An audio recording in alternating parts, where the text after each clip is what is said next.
Welcome to Sleepy Time Stories.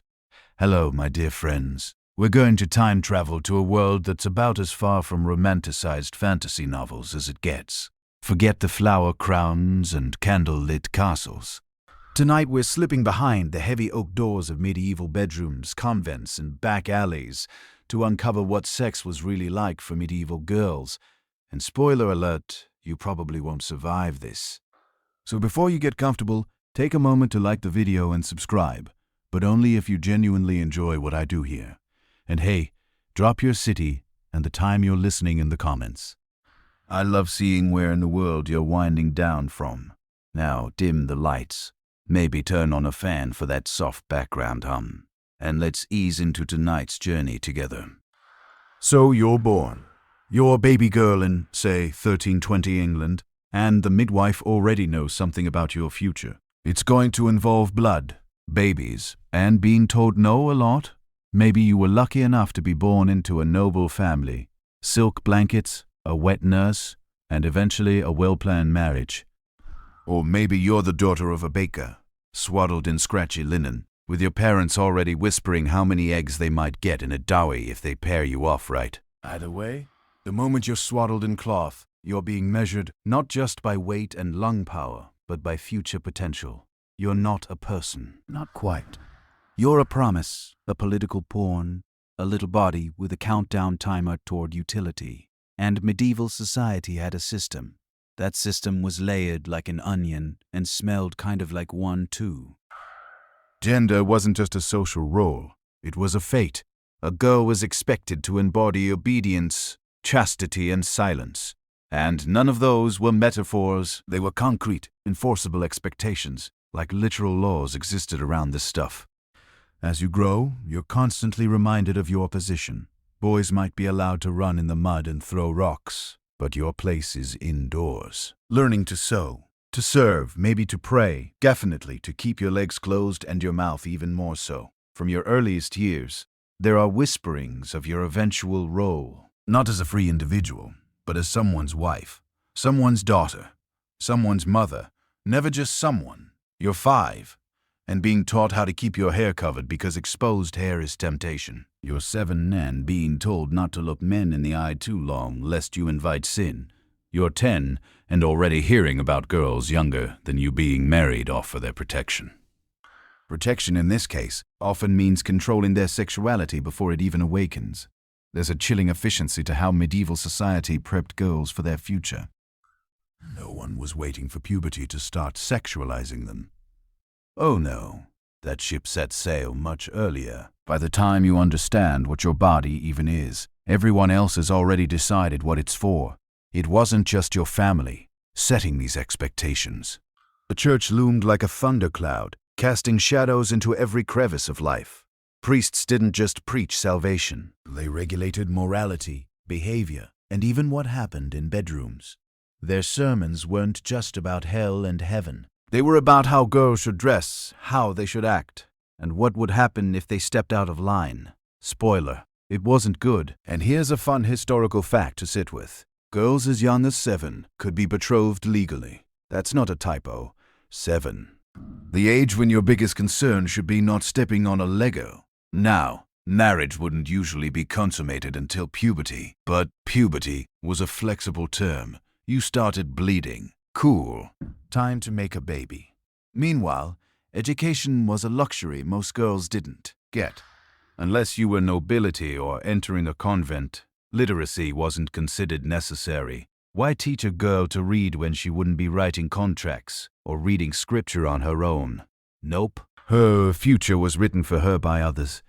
And yet, even within this web of restriction, medieval girls weren't passive dolls. They picked up on everything. How their mothers adjusted their speech when men entered the room. How older sisters got suddenly quiet when someone brought up a marriage match. They learned survival through silence, rebellion through subtlety, a lowered gaze, a turned shoulder, a faked illness, little acts of resistance in a world that offered them almost no control. Let's talk about one such girl. Historical fact incoming. Marjorie Kemper, born around 1373 in England. She wasn't exactly your average medieval girl, but she gives us insight. She claimed to have visions of Christ, and rather than quietly become a nun, she dictated one of the first autobiographies in the English language. The woman was a chaotic mix of religious ecstasy and holy rebellion. She had 14 kids, but eventually swore celibacy from her husband and dedicated herself to God. But here's the twist. People didn't always see her as a saint. They saw her as a nuisance, a threat, a woman speaking too much, too loudly. And speaking of unexpected medieval moments, here's your quirky fact of the night. Some communities believed that a woman's body was cold and passive by nature, and that sex literally warmed her into fertility. So, yes, medieval science thought women were like sourdough, needed heat to rise. Meanwhile, scholars today still debate how common girlhood marriages actually were across regions. Sure, the law allowed them, but the reality on the ground varied a lot. In rural areas, practical concerns like needing hands on the farm might delay marriage. In wealthier circles, the urgent side was different. It was about sealing alliances, not just fertility. So, even though the stereotype of the preteen bride is rooted in truth, it wasn't a universal experience. The debate continues. How much was law and how much was lived? But across the board, one thing was certain. Being born a girl in the Middle Ages wasn't a gentle affair. Your identity was shaped by others before you could shape it yourself. Your future was a transaction wrapped in lace, prayers, and expectations. And you had no idea that the worst and the weirdest was still to come. You're around 11 now, maybe 12, old enough to have seen a lamb slaughtered, and to know what blood smells like when it isn't yours. You've started to understand that the adults watch you differently these days. When you bend down to gather herbs, when you walk past the blacksmith shop, there's a new awareness, a shift. You're still a child, but the world has stopped treating you like one. Because here it is.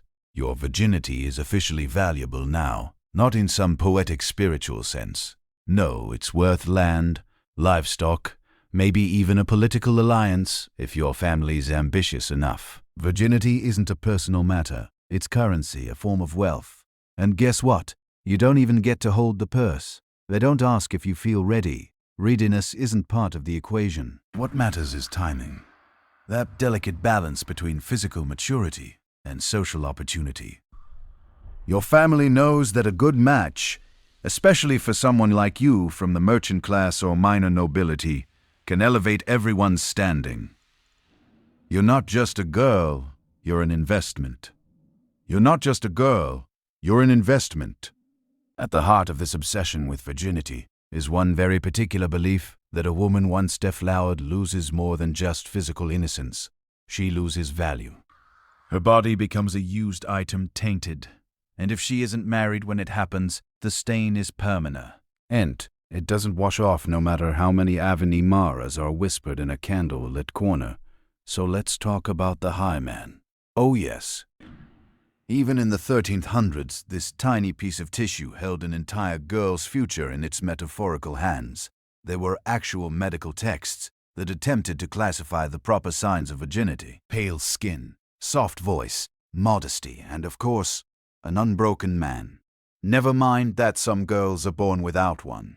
Never mind that horseback riding, tree climbing, or existing could ruin it. If a girl was married and didn't bleed on the wedding night, panic, suspicion, in extreme cases, annulment. In some regions, a stained bedsheet was hung from the window as public proof of virtue. And yes, there were times when midwives or mothers helped the process, along with a prick of the finger or a drop of animal blood. It was part survival, part theater, and 100% pressure. Your virginity was talked about like a prize, but it was really a contract, a guarantee. And here's the kicker. While the church praised it, nobles and kings routinely ignored it when it suited them. There are records of high-ranking men, some even considered pious, keeping preteen mistresses. It wasn't just normalized. It was brushed off as natural male appetite. Meanwhile, if a girl was assaulted and couldn't prove it was without her consent, she might be punished instead of her attacker. It's as if the moment you were born female, You entered a lifetime of being held responsible for someone else's actions. And speaking of church contradictions, here's your historical fact of the night. In 1215, the Fourth Lateran Council declared that priests could no longer perform virginity tests or force confessions on girls suspected of premarital sex. Sounds progressive, right? But the underlying belief that a girl's sexual status defined her worth didn't budge. The policy just meant the poli. Shin got sneakier and more private. Here's something weirder. Some families actually hired women known as matrons to inspect potential brides. Not to ensure they were healthy or kind or intelligent, just to ensure they were physically intact. It's like a meat market, but instead of checking for bruises on fruit, you're checking for moral purity via anatomy. Can you imagine being 15 and forced to lift your skirts for an old woman with a candle and a grim expression? And if you're thinking, surely some people question the system. Yes, but quietly. Female poets and mystics sometimes hinted at the unfairness of it all. A few male scholars debated whether purity was really just a social construct. But those debates stayed tucked inside monastic libraries far away from the village square. The dominant narrative, virginity equals virtue, and a girl's job is to preserve it, like fine wine, until a man decides to uncork it. Meanwhile, behind closed doors, girls whispered to each other. Some shared secrets passed down from older sisters, how to fake shyness, how to avoid a suitor's eye without offending him, how to drop hints about illness to delay a wedding. These weren't just gurish gains. They were tactics, defense mechanisms, strategies for survival in a world that offered no pause button, no not yet, and certainly no. And yes, there were girls who defied the expectations.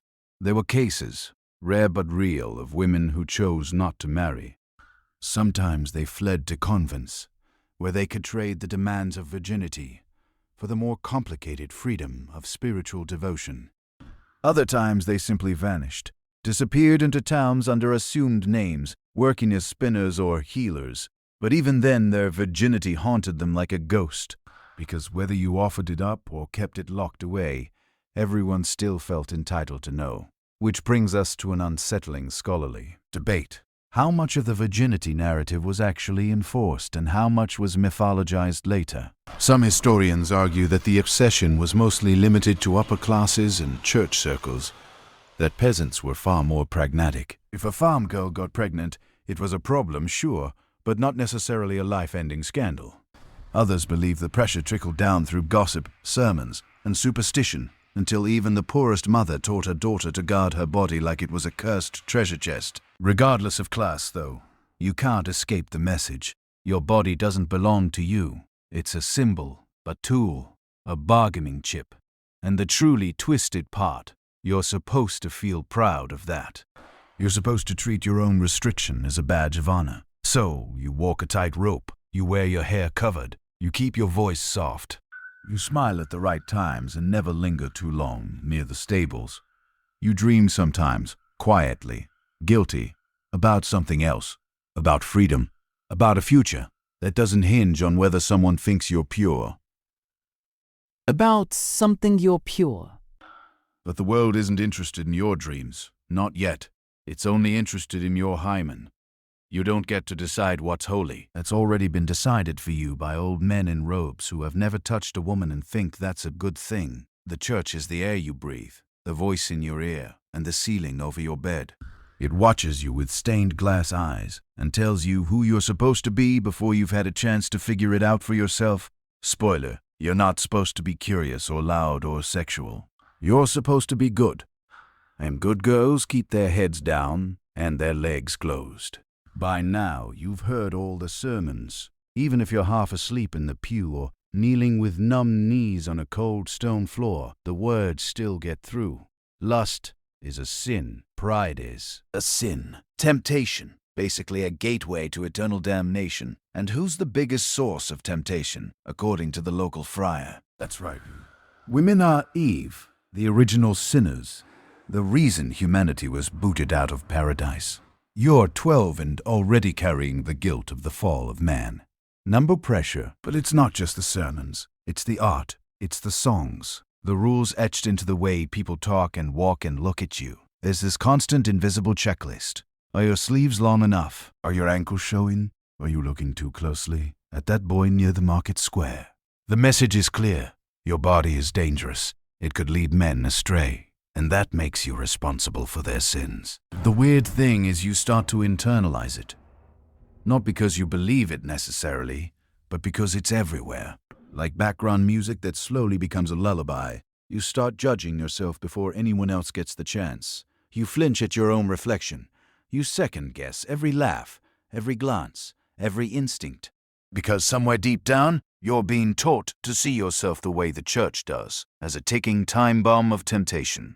Let's zoom in on confession. Oh yes, the weekly soul scrub is supposed to be about spiritual cleansing, but for girls, it often becomes something else entirely. You step into the dark booth, kneel on the hard wood, and whisper your sins into a little mesh window. And what counts as a sin? Thinking about a boy, touching yourself under your blanket, even dreaming something you can't control.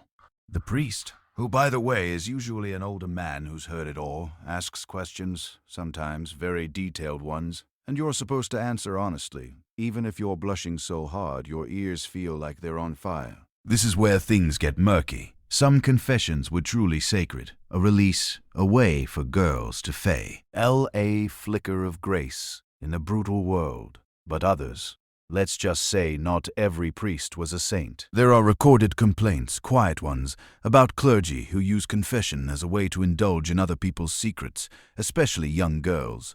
Sometimes girls were even told that the confession itself was a kind of penance, that the shame they felt talking about these things was holy. And here's your historical fact for the night. In the 14th century, the church began to standardize confession manuals, literal guides for priests on what sins to ask about and how to phrase questions. One infamous manual written by a Dominican friar contained explicit inquiries about sexual acts, including the positions used, where the climax was achieved, and if both parties enjoyed it. Just imagine that you're 13, whispering your confused, sweaty thoughts into a screen, and the priest is flipping through a guidebook like it's a menu. Meanwhile, the church's grip went beyond the chapel. Canon law influenced civil law. That meant what the church believed about sex, especially women's sex, could become the basis for actual punishment. Adultery, whipping, premarital sex, public penance, maybe even exile. But if a man seduced a young girl, sometimes all he had to do was marry her and it was fine.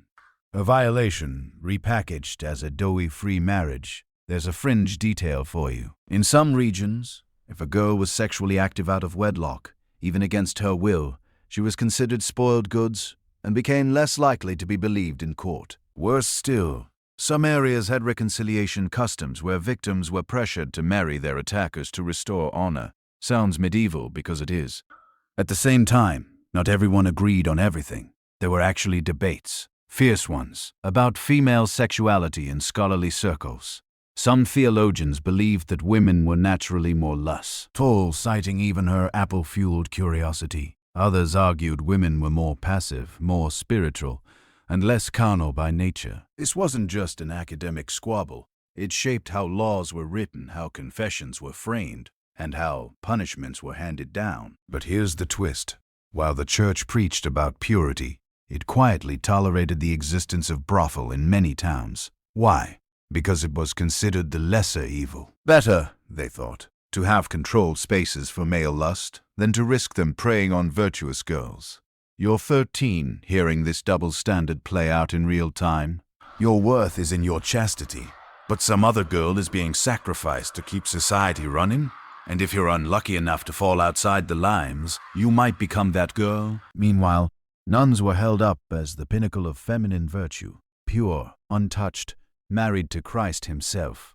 But convents weren't always the pious bubbles people imagined. There were scandals, affairs, secret pregnancies, even same-sex relationships, some of which were exposed in inquisitorial records centuries later. The church tried to keep these stories buried, but the reality leaked through in whispers, diaries, and disciplinary reports. And yet, despite all this noise, despite the lectures, the fear, the constant shame, girls still had thoughts, still had questions, still felt things they couldn't name. Some snuck kisses in the shadows of abbey walls. Some carved hearts into tree trunks. Some listened to older girls talk about sex in stolen fragments. Half true, half terrifying. No one taught them about it, of course. But curiosity, that's hard to kill. And you, our imaginary medieval girl, you're living in this tension, torn between what you've been told and what your body is quietly suggesting, between sermons and sensations, between fear and wonder. You feel guilty for even wanting to understand, but the silence around you only makes the questions louder. You don't dare ask them out loud, so you fold them up and tuck them away somewhere deep where even God maybe can't find them. It starts with a stain, just a little spot in your undercloth one morning, rust-colored and unfamiliar. You don't panic yet, but something in your gut shifts. You know what this is. Your mother or an aunt, or maybe the old midwife with eyes like cloudy glass, told you it would come. The curse, they called it, as if your body has done something wrong by blooming. You're 12, maybe 13 or younger. The timing doesn't really matter. What matters is that now you're of age. Of age for what exactly? Marriage, pregnancy, social scrutiny dialed up to 11. It's no longer hypothetical. You've moved into the next category. Puberty is not a private journey in the Middle Ages. It's a public alert. Your body is now everyone's business. Your mother notices first. There's no hiding it in a one-room home. She might say nothing. She might pull you aside and hand you a rag, soft linen if you're lucky, scratchy wool if not, and instruct you how to fold it properly, how to rinse it in secret. But she doesn't smile. She doesn't celebrate. She looks at you with a kind of resignation, maybe even worry. You're officially ready, and readiness is dangerous. Because here's what this moment really means. You're now vulnerable in a way you weren't before, not just physically, but socially. You can bear children, and that means the world stops treating you like a child, even if you still are one. The neighborhood women may begin to include you in their gossip, half welcome, half warning. Men, older ones, might look a second too long. They're sizing up what you don't yet understand. In some towns, girls were betrothed before this point. But bleeding changes everything. Betrothal becomes urgency. Your family wants to protect you, of course. But protection doesn't mean giving you space to grow. It means getting you married quickly, quietly, and with as much advantage as possible. The goal: transfer you from your father's house to your husband's before anything bad happens. Bad in this case meaning any hint of scandal, a flirtation, a pregnancy, a rumor. Let's say your family is middling, not noble, but not dirt poor. That gives you some leverage. You might get a choice between two suitors, both older men with calloused hands and decent coin, or maybe just one who smells like barley and barely makes eye contact. Either way, your input is limited. You're allowed to nod, to stay silent, but rarely to say no. Historically speaking, noble families sometimes had marriage contracts drawn up when a girl was barely out of toddlerhood with the understanding that the match would be sealed after her first period. The logic was economic. Daughters were assets.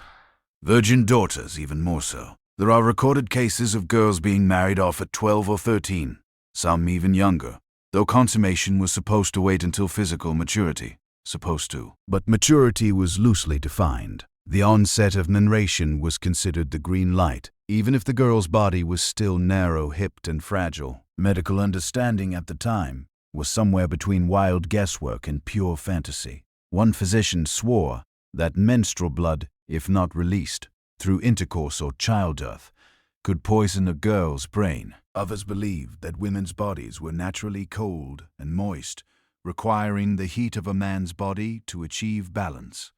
Translation: if you're bleeding, you need to be breathing. Here's a bizarre historical fact to digest while you sit with that. Some medieval doctors believed that menstruation was simply the body's way of ridding itself of excess humors. That meant if you had irregular periods, you were either ill or sinful.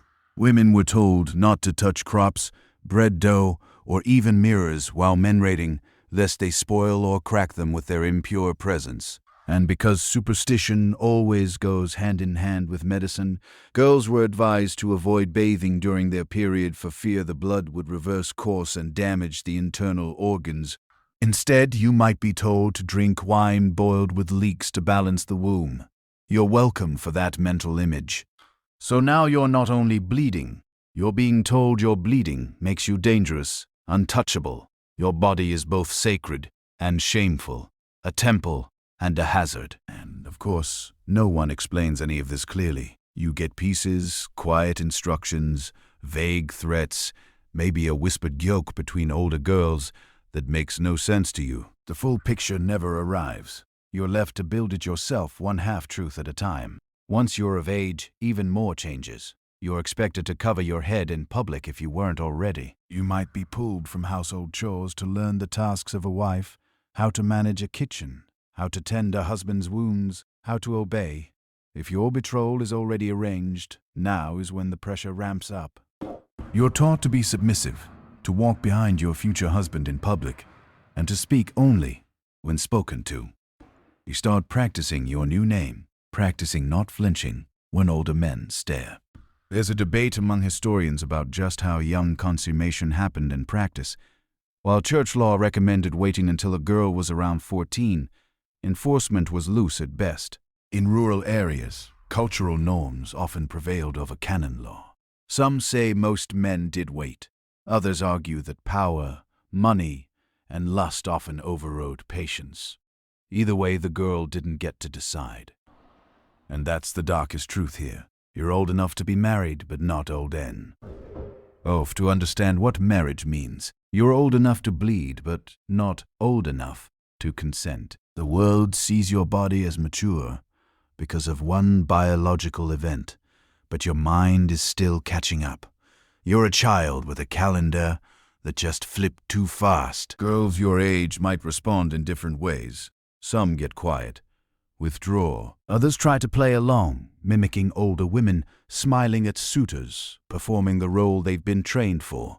Some rebel in small ways, refusing to wash, hiding their rags, speaking out of turn. But the consequences of rebellion are sharp. Disobedience can be read as moral failure, even witchcraft. There's little room for gray area. Still, within this strange new chapter, there's one thread of shared experience. Sisterhood. Other girls who've bled before you will notice. Maybe one will slip you extra cloth. Another might whisper, "It's not so bad after the first time." They form a quiet network, tiny acts of kindness, in a system designed to isolate you. You never forget the day your body made that first announcement. Because from then on, every decision about your clothes, your behavior, your future gets filtered through it. You're not a girl anymore. Not really. Your potential, your property, you're at risk. And the scariest part, you're just getting started. You've known him for maybe 3 afternoons, most of which involved awkward silence, and your mother hovering just outside earshot. He doesn't talk much, this betrothed of yours. He's not cruel, at least not yet. He seems decent, smells like horsehair and beer, and he offered you a plum once without making a joke about your figure. So, that's something. But it doesn't really matter whether he's nice. You're 13, maybe 14, and what matters is that someone wants you publicly, officially. His family has some property. Your father needs the alliance. And the contract was drawn up with a wax seal and a handshake between men who won't be the ones sleeping in the same bed. It's done. And now you're someone's future wife. Or as the church would phrase it, your soul is now preparing to transition to the duties of matrimony. Romantic, isn't it? In reality, this part of your life is less about love and more about negotiation. Betrothals were business transactions, and girlhood was often reduced to a bargaining chip. Your age, your virginity, your father's harvest last season, it all factored in.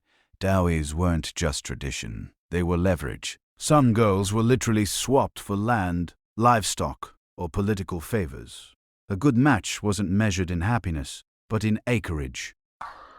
This was where it got messy, because despite how official these arrangements were, they weren't always final. Engagements could be broken if someone offered a better deal.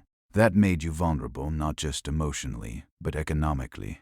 You were a commodity with an expiration date, and any hint of scandal, real or rumored, could ruin your value overnight. And here's a grim little detail. Betrothals could be legally binding, In some cases, if a couple exchanged certain vows even without witnesses, the church could consider them married. There are actual court records from the 1300s where girls claimed coercion or misunderstanding. But if a priest heard the right words, too bad. Congratulations. You're now legally someone's wife, even if you didn't mean to be.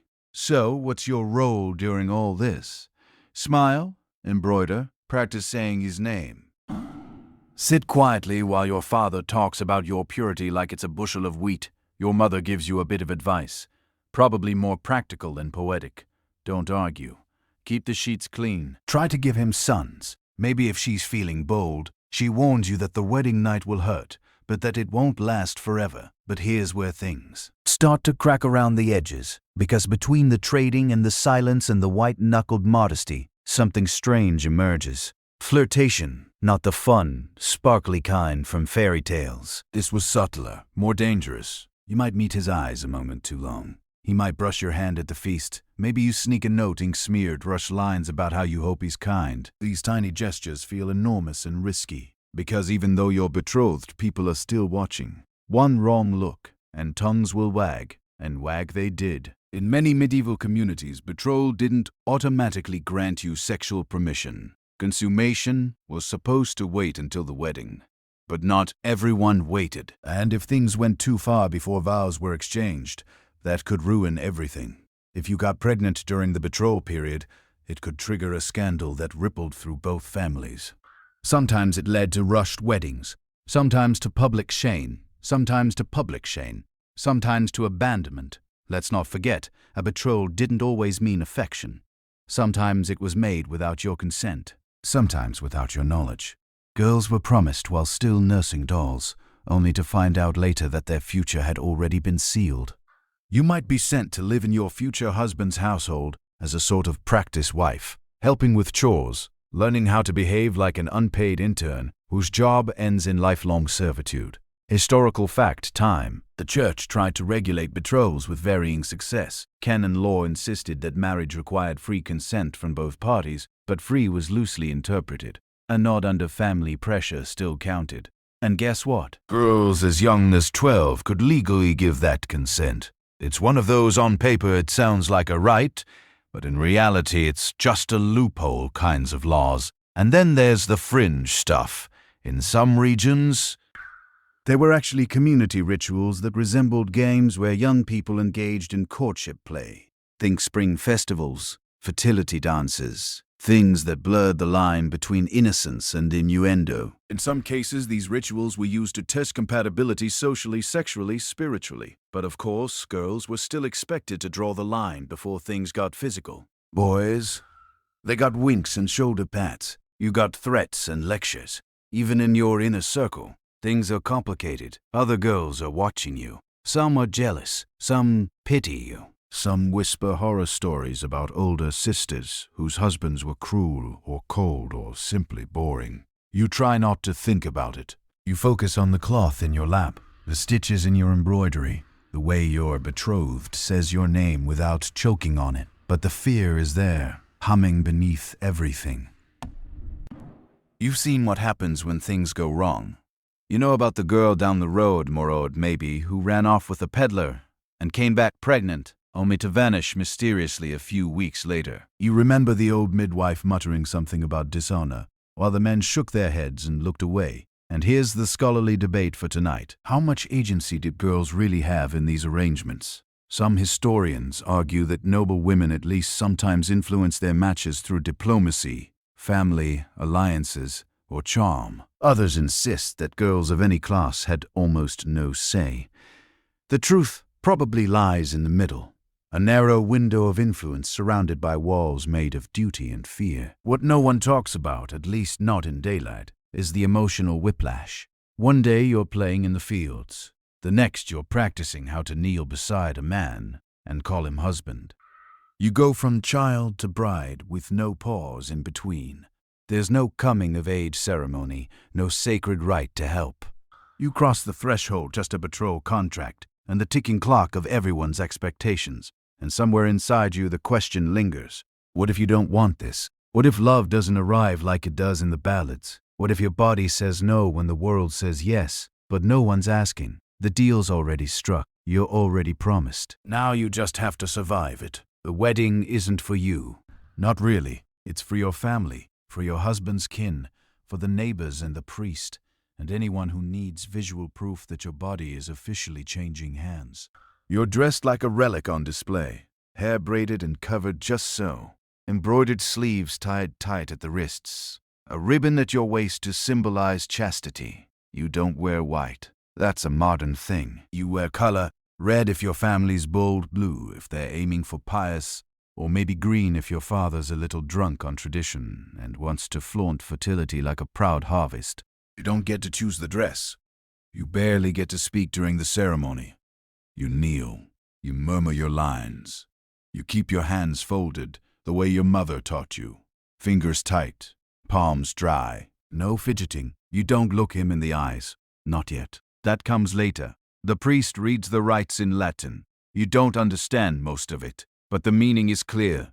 You are now one flesh. You belong to each other. But let's not kid ourselves. You belong to him. This is less about union and more about transfer. Your doughy passes from your father's ledgers to your husband's estate. You're the package that came with the coins. Some girls cry quietly behind veils. Others stand stiff as boards, blinking straight ahead, refusing to give the crowd the satisfaction of seeing fear. A few even smile if they've lucked into a kind match, or been raised on the fantasy that this moment is the start of something magi. But beneath the garlands and the feasting, everyone knows what this is. A transaction sealed with wine, witnesses, and an upcoming act of consummation. And here's where it takes a strange turn, because as much as the church talked up the holiness of marriage, they were also obsessed with making sure the sex was done legally, spiritually, physically. The wedding wasn't fully valid until the union was consummated. That meant the first night wasn't just personal, it was political. A body had to confirm the contract. In some places, there were witnesses. Not in the room exactly though, sometimes yes, even that, but hovering just outside the bedchamber door. Mothers, priests, aunts, servants, people waiting to hear the sounds of completion, to collect the blooded sheets, to confirm the bride was intact and the act had occurred. If the evidence was missing, questions followed. In noble families, this could mean lawsuits, annulments, even war. For common folk, it meant shame, gossip, maybe the priest coming back around to offer some encouragement. Your historical fact tonight is one of those that's equal parts horrifying and bizarre. In 15th century France, noble marriages could include a ritual known as the bedding ceremony, where the bride and groom were led to bed by a crowd of onlookers. Yes, a crowd who cheered and offered advice. The newlyweds might be expected to lie naked under the covers while wine was passed around. Then the guests left, leaving the couple to do what needed doing. Sleep tight. If that sounds mortifying, you're not wrong. The pressure wasn't just social, it was legal. If your husband couldn't perform, he could be sued for impotence. There were even court cases where men had to demonstrate their abilities to a panel of judges and physicians. Meanwhile, if the wife didn't bleed, it raised suspicions of infidelity, whether or not it was true. Virginity had to be proven, not just assumed. And here's the darkest part. You don't get to say. Consent in medieval marriage was not a thing. Once you were wed, your body was considered your husband's right. If he wanted you, you were expected to comply. Even church doctrine, which could occasionally be surprisingly progressive on issues like mutual respect, still firmly stated that sex within marriage was a duty for both partners, technically. But we all know who was expected to do the pleasing and who was allowed to demand. Some women tried to delay. They faked illness, claimed headaches, cried, but delays could only go so far. The consummation had to happen, and when it did, it was often confusing, painful, and deeply disorienting. Girls raised to think of their bodies as sacred and untouchable were suddenly expected to open their legs and endure something no one had properly explained. And no, there was no talk beforehand. No hand-holding moment of soft education. If you were lucky, an older woman may have muttered a few tips. Keep still, breathe through it. Pretend to sleep. Others weren't so lucky. They found out what sex was in real time with a man climbing on top of them and calling it love. which leads us to the fringe fact of the night. There are medieval letters and folk songs that suggest some girls did experience pleasure in their early marriages, but only when the husband was gentle and when trust grew with time. These moments were rare and rarely celebrated. Female desire was viewed with suspicion, even within marriage. If a woman seemed to enjoy sex too much, she could be labeled unnatural, a wanton, a sinner. Women were supposed to endure sex, not seek it. Still, the records don't lie. Some women found ways to reclaim a sliver of agency. They used herbs to dull pain or delay pregnancy. They shared knowledge in kitchens and convents and quiet corners, swapping secrets about bodies and feelings and how to survive. Some even learned to manipulate desire, using it as a form of influence. But for most, the first night wasn't about pleasure. It was about performance, about survival. There's still debate among scholars about just how widespread this ritualized scrutiny was. Some argue that only the nobility was subjected to bed checks and bloodstains. Others insist that in tight-knit village communities, even peasants had ways of enforcing the rules through gossip, shaming, and pressure. Either way, the bride bore the burden of proof. Her body, her blood, her responsibility. So now it's you lying in a bed that isn't yours, beside a man you barely know. The room smells like candle wax and stale beer. The sheets are scratchy. Your heart is pounding, your stomach a knot. Somewhere outside, someone is waiting to hear a sound, see a sign. You think of the girl you used to be playing by the stream, laughing in your mother's arms. That girl feels very far away now. The door closes. The candles flicker. It begins. You wake to silence, stiff and sore. The sheets twisted beneath your legs, and a dull ache in your hips that makes you shift cautiously. The candle has burned down to a nub. The door is still closed, and he's asleep beside you, snoring gently, one arm flung across the blankets, but not touching you.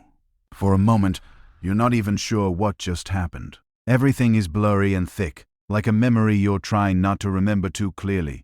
It didn't feel like anything you imagined. It wasn't romantic. It wasn't gentle. It certainly wasn't something you'd ever call sacred. It was over quickly, without much warning or explanation. And now your body is expected to carry the evidence. Blood if you're lucky. If you didn't bleed, you'd better hope he lies for you, or that someone does, because people will ask.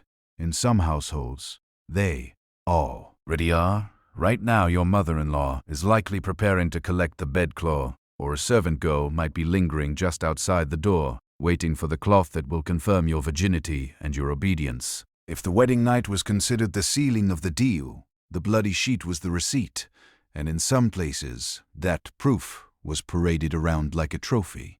Yes, literally, paraded. Your historical fact for tonight. In parts of 15th century Italy and France, especially among nobility, the wedding bed linens were brought out and displayed. Sometimes in the village square, sometimes just before the wedding feast resumed. If they were stained, there was celebration. If they were clean, well, let's just say the second course of dinner got very tense, very quickly. Of course, bleeding didn't always happen. Even the church acknowledged that. But that didn't stop people from expecting it. A girl could be perfectly innocent and still find herself under suspicion just because her body didn't play along with the myth. And while noble women might be able to argue their case or have a priest speak on their behalf, peasant girls didn't have that luxury. If something seemed off, gossip would bloom like mold, and your reputation could rot overnight. Some families, knowing the stakes, got creative. A prick to the fingertip, a drop of pig's blood on the cloth. Tricks passed down through women who understood that survival often meant playing along with other people's lies. It wasn't about deception. It was about protection. You lie there now, listening to the faint creak of footsteps outside the chamber. You know someone will knock soon. You know they'll ask how it went without asking. Maybe someone will bring you broth or wine. Maybe they'll smile at you like you've joined a secret club, but you don't feel like a member. You feel like a pawn that was just moved one squaw. Further across the board. He stirs beside you. You turn away, pretending to sleep. You can still feel the weight of him. The way he didn't meet your eyes. The way he didn't ask if he was scared. Maybe he thought he was being kind. Maybe he was nervous too. But none of that changes the reality of what just happened. It wasn't a choice. It was a ritual, a rite you didn't ask for. And here's the part that really messes with your head. People will tell you this is the beginning of your real life. That girlhood was just preparation. That this is what it means to be a woman. Married, claimed, broken in like a new pair of boots. They'll tell you to be grateful. They'll tell you to smile. No one will ask how you feel. Somewhere in the back of your mind, you remember something your aunt whispered once after too much cider. You get used to it. You didn't know what she meant then. You do now. And the truth is, many girls did. They got used to it. They adapted. They found slivers of peace where they could. Gardens, prayers, quiet evenings by the fire when their husbands were drunk and passed out. A few even found love. Eventually, slowly. But it never started with respect. It started with obligation. And here's your fringe fact of the night. In some monastic writings, medieval theologians debated whether the wedding night should even involve intercourse at all. Some argued that a couple could remain virgins and still be spiritually married. Others believed sex was necessary to complete the sacrament. But the loudest voices almost always favored consummation. Preferably fast, preferably soon, and preferably without complaint from the bride. Of course, the men writing those treatises weren't the ones in the bed. You sit up slowly, pulling the blanket with you, feeling the stiffness in your thighs and the raw scrape of unfamiliar friction. There's a dull pounding behind your eyes. Not quite tears, just the weight of everything. The door cracks open. A woman, maybe your new sister-in-law, enters with a basin and a knowing glance. She doesn't speak. She sets it down, nods, once, and leaves.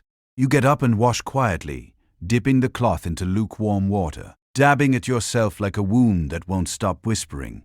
He doesn't wake. You change into a fresh shift. Your wedding dress is draped over a chair, its bodice wrinkled and slightly damp. Someone will clean it later. Someone always does. And you wonder how many girls have stood right here staring at the rumpled bed asking themselves the same thing. Is this it? Is this what they meant? Because it doesn't feel like the start of anything. It feels like an ending. You're still sore the next day, and the next. No one comments on it, though. You catch the glances, quick assessing looks from older women as you shift in your chair or walk a little too carefully across the floorboards. They know they've been through it too. The tight smiles they give you now feel like a code. You survived. Welcome to the club. It's not quite comforting. You're officially a wife now, which means your world has narrowed, not expanded. You thought maybe there would be more after the wedding.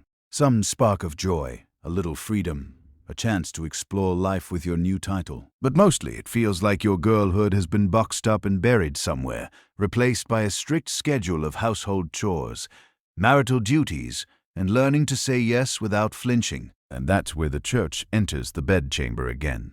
You thought the priest role ended at the altar, right? Wrong. The church was deeply invested in your marriage, and not just spiritually. There were rules, actual guidelines about how you were supposed to have sex, how often, and even when it was considered holy versus sinful. Spoiler, it's a very weird list. Here's your historical fact for tonight.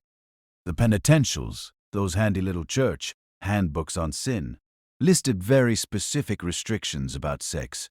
No sex on Sundays, for example, or during Lent, or Advent, or before receiving communion. No sex during menstruation, pregnancy, or while nursing. Oh, and no unnatural positions either. Anything other than missionary was heavily frowned upon, if not outright condemned. So, yes, medieval sex came with a rule book, and it was thicker than your husband's best cloak. You might get a priest who mentions these things casually, maybe during confession or even a house blessing. Or you might be given marital guidance by someone older, a relative, a village elder, even the midwife, passing down church-approved tips about how to keep your husband satisfied without risking damnation. Some of it sounds like superstition. Some of it sounds like control. If you ask too many questions, you're seen as impertinent.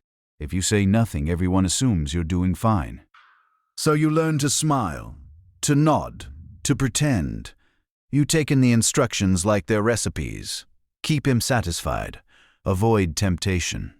Don't enjoy it too much.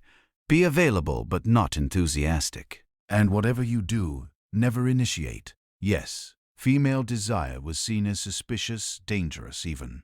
The church often described it as a moral weakness, a force that could tempt men into sin or even derail their spiritual path. The idea of a woman wanting sex, especially outside the goal of producing children, was treated as unnatural. You were supposed to endure it, not crave it. And if you found yourself enjoying it, well, best keep that to yourself or risk becoming the subject of murmured gossip and midnight prayers. Of course, not all priests were harsh about it. Some genuinely believed that marital intimacy could be a form of mutual support, as long as it stayed within the boundaries. There were even rare sermons that encouraged kindness and patience between spouses, but the dominant message was clear. Sex was a duty, a tool for procreation, not a source of personal fulfillment, and especially not for you. And here's where things get awkward, because some clergy took their role as guides a little too seriously. There are records, disturbing ones, of priests being consulted on bedroom matters and offering advice that went far beyond spiritual counsel. Some women were encouraged to describe their sexual experiences in detail during confession, and while some of these moments were likely sincere attempts at spiritual guidance, others were not, which brings us to the fringe fact of the night. There are surviving medieval letters and even confession manuals that show priests advising young brides on how to submit joyfully to their husbands, even if the act was painful or frightening. In some cases, priests were known to bless the marriage bed itself, standing awkwardly near the couple before their first night together, praying over the sheets and sprinkling holy water, as if divine protection could make what was about to happen any easier. You wonder if he felt any of this weight. Your husband, that is. He's older than you, but not ancient. In his 30s, maybe. He works long days, talks little. He doesn't hit you. He doesn't shout. But he also doesn't ask. What you want is not something that seems to occur to him. When he comes to you at night, it's with the same rhythm. He approaches everything else, a task to be completed, a routine to maintain. You close your eyes. You try not to wise.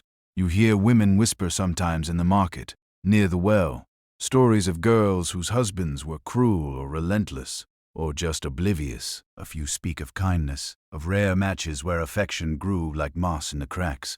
But most of them just shrug and say that's the way it is. They don't talk about what it could be, only what it must be endured as. There's a scholarly debate about whether medieval women had the right to refuse sex within marriage. Canon law acknowledged something called the marital debt, the idea that both husband and wife owed each other access to their bodies. Technically, this went both ways. A woman could theoretically take her husband to court for neglecting his duty, but in practice, this was rarely enforced. The power dynamic tilted hard toward him, and if you said no too often, you risk being labeled disobedient, or worse, unfaithful, which is the real kicker. You're expected to be sexually available, but emotionally invisible. You're not supposed to enjoy it, but you're also not allowed to refuse it. You're supposed to bear children, but not complain about the process. You're supposed to embody virtue, while your husband embodies authority. So you live in this strange limbo. Your body, once a symbol of your family's honor, is now a tool in someone else's household. You manage the home, you tend the fire, you keep the linens clean, and when he wants you, you're expected to be ready. But sometimes, in the quiet moments before sleep, you wonder what it would be like if someone asked you how you felt. If someone lit a candle not to pray over your bed, but to see your face more clearly. If pleasure wasn't treated like a sin, you don't have the answers, only questions. And those, too, you've learned to keep to yourself. And by now, you've figured out the quiet truth no one says out loud.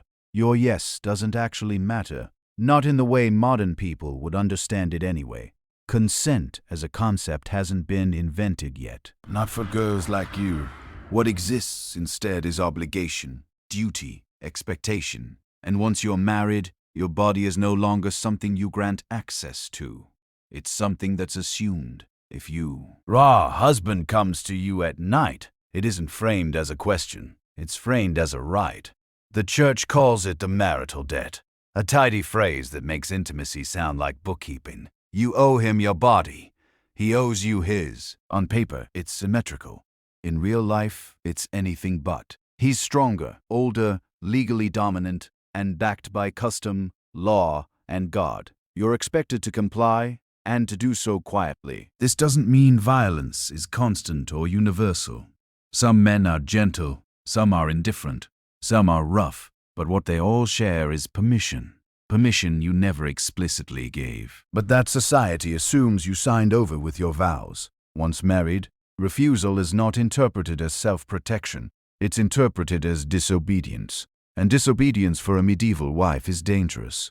Here's a historical fact that tends to shock people. Under medieval canon law, a wife could not legally accuse her husband of rape. The very idea was considered a contradiction. Marriage itself was understood as perpetual consent. The moment you said, "I do," or nodded, or were pressured into silence, that consent became permanent. What happened afterward, no matter how painful or unwanted, was considered lawful. If you protested too loudly, the consequences weren't subtle. You could be beaten, not always by him, but by social pressure. Priests might scold you for denying your husband and tempting him towards sin. Neighbors might whisper that you were cold, unnatural, or rebellious. In extreme cases, women who consistently refuse sex could be accused of witchcraft or demonic influence because clearly no normal woman would say no. And yes, there were exceptions, tiny ones. Some church scholars argued that sex should be mutual, that forcing a wife could be sinful. A few even suggested that affection mattered, but those ideas rarely made it out of dusty manuscripts and into daily life. Law followed power, and power did not live in your body. There's a fringe detail worth sitting with here. Medieval medical theory often claimed that women needed sex to stay healthy. Doctors believed that unfulfilled desire caused hysteria, wandering wombs, and madness. So, refusal wasn't just disobedience. It was irrational, dangerous. Proof that you didn't know what was good for you, which conveniently justified ignoring your protests. Pregnancy, of course, complicates everything. Once you're expecting, sex doesn't necessarily stop. Some men are cautious, others are not. The church technically forbade sex late in pregnancy, but enforcement was inconsistent. If you miscarried, people might whisper that it was God's will or your fault. If you carried to term, your body was praised for its productivity, even if you were barely old enough to understand what motherhood meant. And childbirth, that's a whole other threshold. Painful, risky, often deadly. But here's the cruel twist. Surviving childbirth didn't earn you bodily autonomy. It often did the opposite. Once you proved you could bear children, expectations increased. More pregnancies, less rest, less say. You might try to resist in small ways. Turning your face away, going still, pretending to sleep, claiming exhaustion. These are not rebellions. They're coping mechanisms, ways to endure without escalating conflict. And many women mastered them. Silence became a language. Stillness became armor. Among women, this reality was understood, even if it wasn't openly discussed. Older wives didn't warn you because warning wouldn't help. Instead, they taught you how to survive, how to keep the peace, how to make yourself small enough to pass through nights without drawing too much attention. It wasn't kindness. It was pragmatism. And yet, despite all of this, the church continued to preach about harmony in marriage. Unity, about love. The contradiction is dizzying. You're told your marriage is sacred, but your discomfort is irrelevant. You're told your body is holy, but your boundaries don't exist. You're told to submit joyfully, as if joy can be commanded. There's a scholarly debate here that historians still wrestle with. Did medieval women understand their experiences as violation? Or did the absence of a consent framework mean they interpreted things differently? Some argue that without the language of rape within marriage, women didn't conceptualize it as such. Others counter that pain, fear, and resistance don't require vocabulary to be felt. Just because society lacked the words doesn't mean women lacked the awareness. Letters, poems, and court petitions suggest that many women did know when something was wrong. They just didn't have a system that believed them. Occasionally, a woman pushed back hard enough to leave a mark on the records. There are rare cases of wives appealing to church courts for separation on the grounds of extreme cruelty, bruises, broken bones, public humiliation. In those cases, consent becomes irrelevant because survival is at stake. Even then, the courts often urged reconciliation. Endurance was still the preferred outcome. You learn slowly that your safest path is invisibility. Don't provoke. Don't refuse too sharply. Don't cry too loudly. The world rewards wives who disappear into their roles, and you're very good at disappearing. But something inside you doesn't fully go quiet. It can't. There are moments rare, fleeting, when you feel anger spark or grief or a hollow ache that isn't physical at all. You don't name it. Naming things gives them weight, but you carry it anyway, tucked behind your ribs like a secret you're afraid to examine. At night, when the house settles and the fire burns low, you sometimes think about what your life might ha. Been if choice had been part of the equation, if your body had remained yours, if intimacy had been something you stepped into, not something that stepped over you. The thought is dangerous, so you push it away. Because here's the truth medieval girls lived with. Saying no wasn't an option, but thinking no still was. And even that could feel like a risk. So, you learn to survive inside the rules you didn't write. You endure, you adapt, you keep going. And the world calls that obedience. There's no pause between becoming a wife and being expected to become a mother. The moment your marriage is consummated, your body's on a timer. No one says it outright, but the eyes on your stomach start watching. Older women glance at your waistline when they pass you in the market. Midwives suddenly speak to you with knowing tones, and your mother-in-law starts making comments about blessings, each one a little louder than the last. You're 15, maybe 16 if you're lucky, still growing yourself, still trying to understand how your own body works, and now it's expected to make more bodies. There's no instruction manual. No one explains how pregnancy really happens. You only know that if you miss your monthly bleeding, something has begun. And once that happens, you've crossed another threshold. This one even harder to come back from. When you do become pregnant, and you will soon, it's a mix of pride, fear, and fatigue. People congratulate you as if this was some great accomplishment, but your own feelings are blurred and distant. You're not ready. How could you be? But that's not something anyone asks. Pregnancy is treated like a natural progression, as if the body knows what to do, even if the mind is still stuck in childhood. The first few months are strange. You feel off, nauseous, tired in a way that sleep doesn't fix. You still do your chores, kneading dough, sweeping floors, tending animals, but your limbs feel heavier. Your head swims. You're not allowed to say it's hard, though. That would be ungrateful. You're praised now. A woman doing her duty, a vessel filling up with the future. Here's your historical fact for the night. The medieval world believed that pregnancy was a sign of spiritual and moral health. A fruitful wife was a good wife. Infertility, on the other hand, was almost always blamed on the woman, regardless of evidence. If a couple didn't conceive, it was assumed the wife's womb was cold, her body uncooperative. There were tonics and prayers and rituals meant to open her to life, some gentle, others downright disturbing. One such ritual involved a priest blessing the woman's abdomen with holy water while she lay face up in the nave of the church. In some towns, women seeking fertility might be encouraged to touch relics of saints, particularly female ones, as if a scrap of old cloth could unlock the womb. And if none of that worked well, maybe God was punishing her for some hidden sin. But you don't have that problem. Your belly starts to round before your 16th winter. It grows slowly at first, then faster, until your shift doesn't fit and your back aches from the weight. People stop treating you like a child and start treating you like a symbol. You're the proof that your marriage is valid, that your husband is viral, that your household is fulfilling its godly purpose. Of course, no one tells you what birth will be like. You hear whispers, stories passed between older women, some comforting, most terrifying. A girl your age, Anna, died last year during labor. The baby was too big. The midwife came too late. No one talks about her openly, but you remember her face, the way her laugh used to carry across the fields. Now, she's just a cautionary tale, told in hushed tones to scare young wives into obedience. You don't know what to expect. Your mother tries to prepare you, but even she struggles to describe it. It hurts, she says, but you'll get through it. That's the best she can offer. Pain is assumed. Fear is normal. Pain is assumed. Fear is normal. Survival is not guaranteed.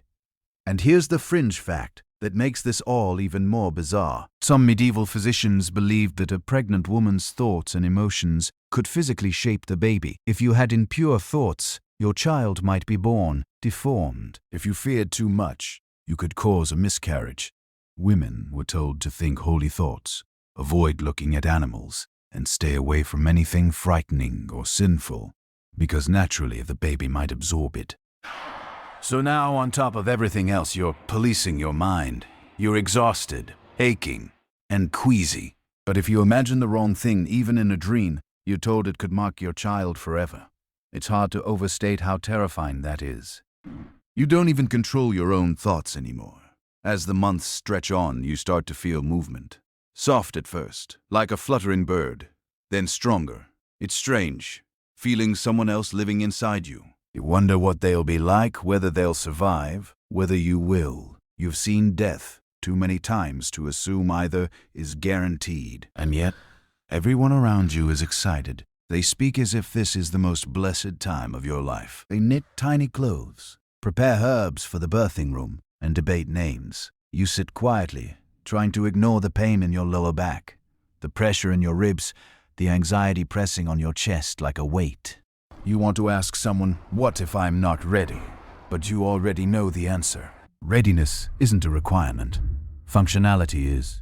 There's an ongoing scholarly debate about how common young motherhood was across different regions and social classes. Some historians argue that while noble girls were often married and pregnant young, peasant women sometimes delayed marriage until their early 20s, especially if they worked or contributed to the family income. Others claim that early motherhood was widespread, driven by mortality rates and the need to produce multiple children to ensure survival. The truth is probably both. Context mattered, but pressure existed everywhere. And so you carry on counting the days by the tightening of your clothes and the way the baby shifts under your ribs. Nights become harder. Sleep comes in bursts. Nights become harder. Your husband barely notices. He's already done his part. This is your work now. And as your due date approaches, the fear sharpens. You've seen too many women disappear into childbirth and never come back. But no one allows you to speak the fear aloud.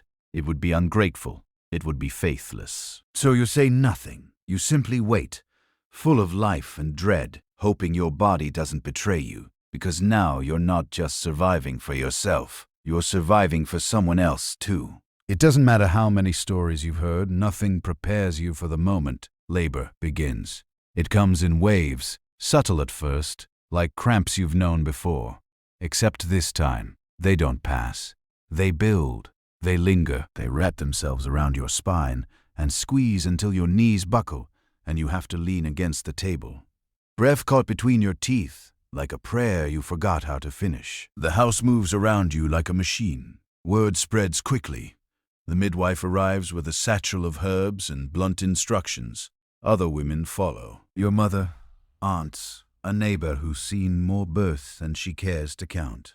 They usher you to the bed, strip your clothes, and begin the ritual that has played out 1,000 times in 1,000 places. The gathering of women for the making of a child. Men are not allowed. Your husband isn't here. Maybe he's outside pretending to work or pacing by the barn or in the tavern, waiting for the sound of a crying baby or a funeral bell.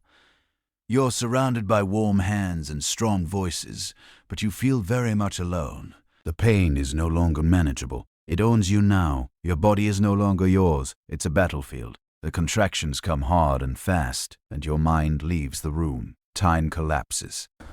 There is only pain and breath, and the sharp scent of sweat and fear, and crushed sage leaves scattered across the floor. Here's your historical fact for tonight. Childbirth was one of the most dangerous moments in a medieval woman's life. In some areas, maternal mortality was as high as 1 in 10 per birth, depending on access to skilled midwives and sheer luck. And remember, women weren't giving birth just once.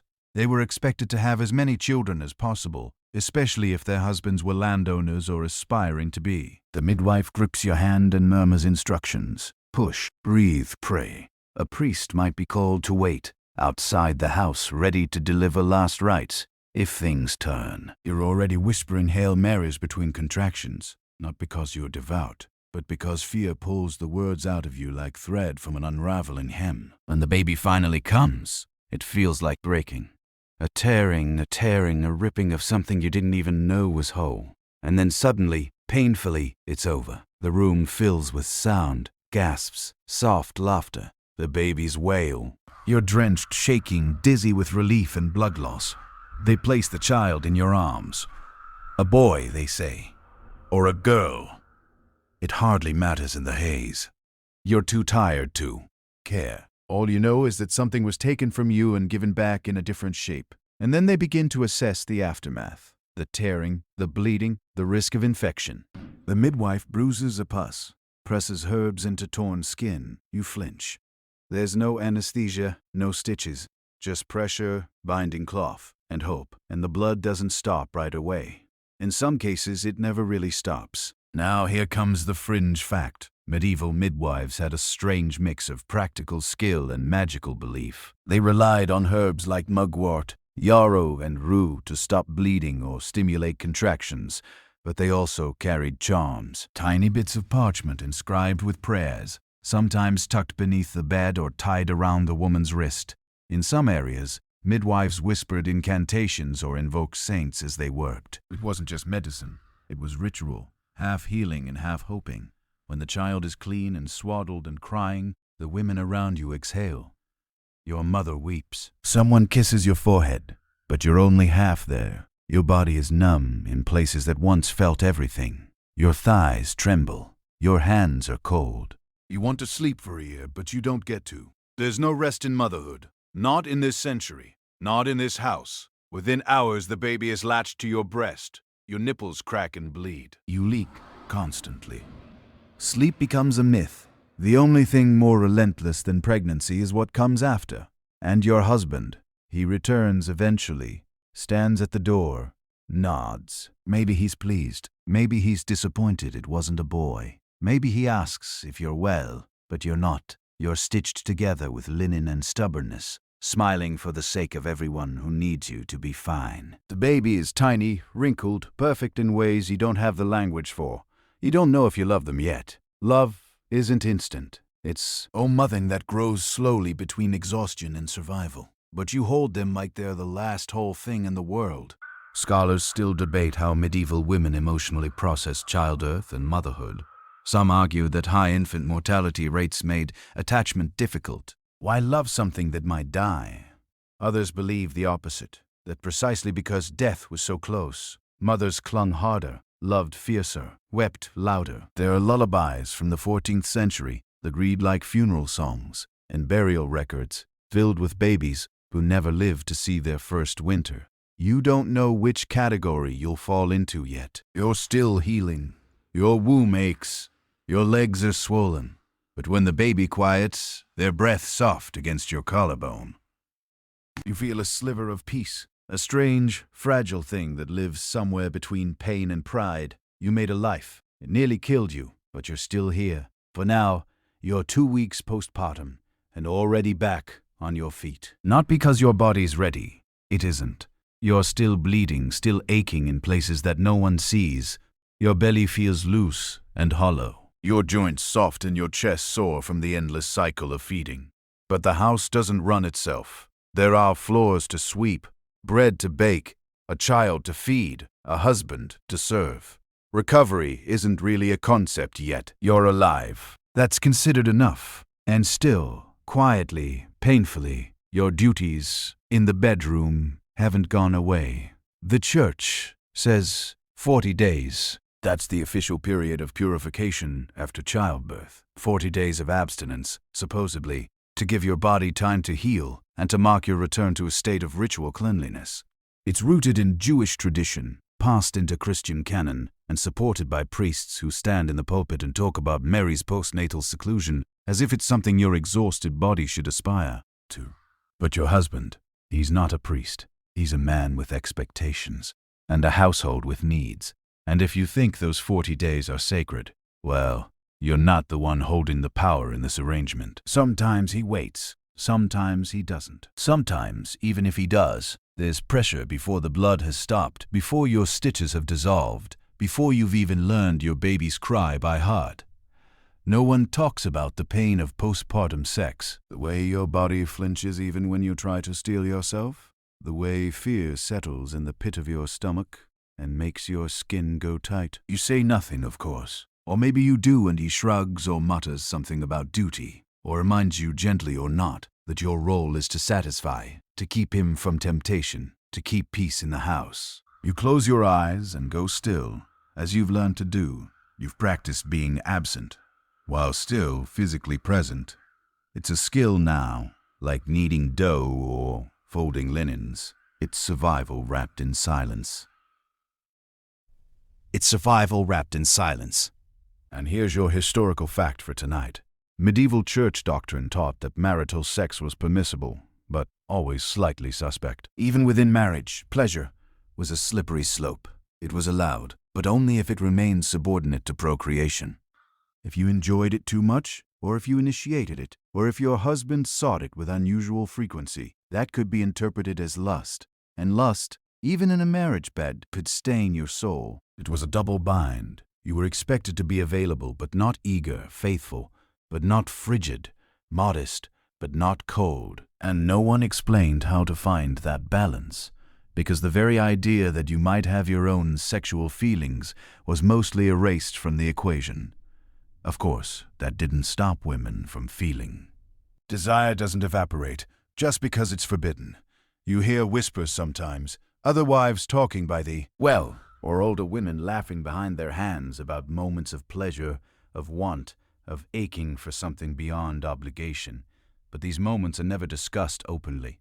They live in corners, in shadow, in poetry, that no man ever reads.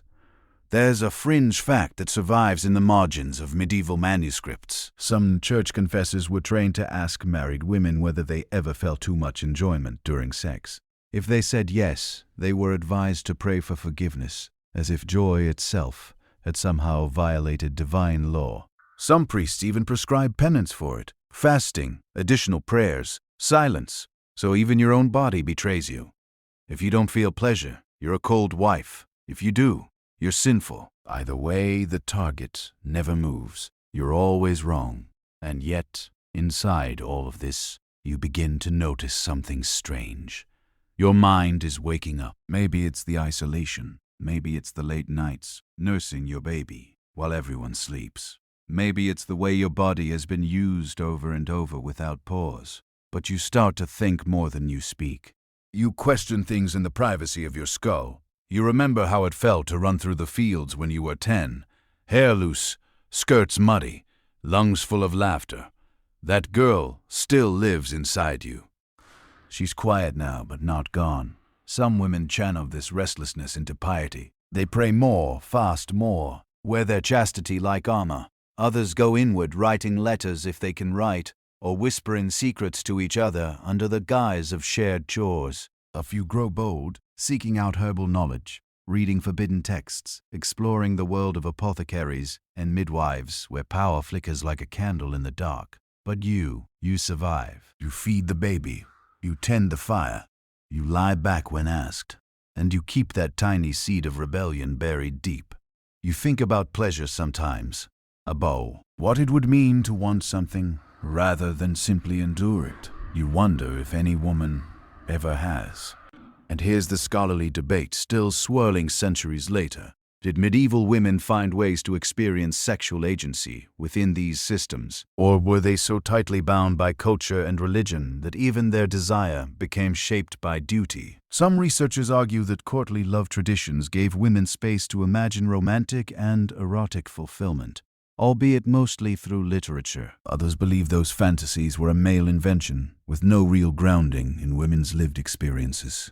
Either way, you're not living in a ballad. You're living in a house with a crying baby, an indifferent husband, and a body that still hasn't healed. But somewhere between the pain and the routine, a part of you still dreams. You can't say it out loud. Not yet. Maybe not ever.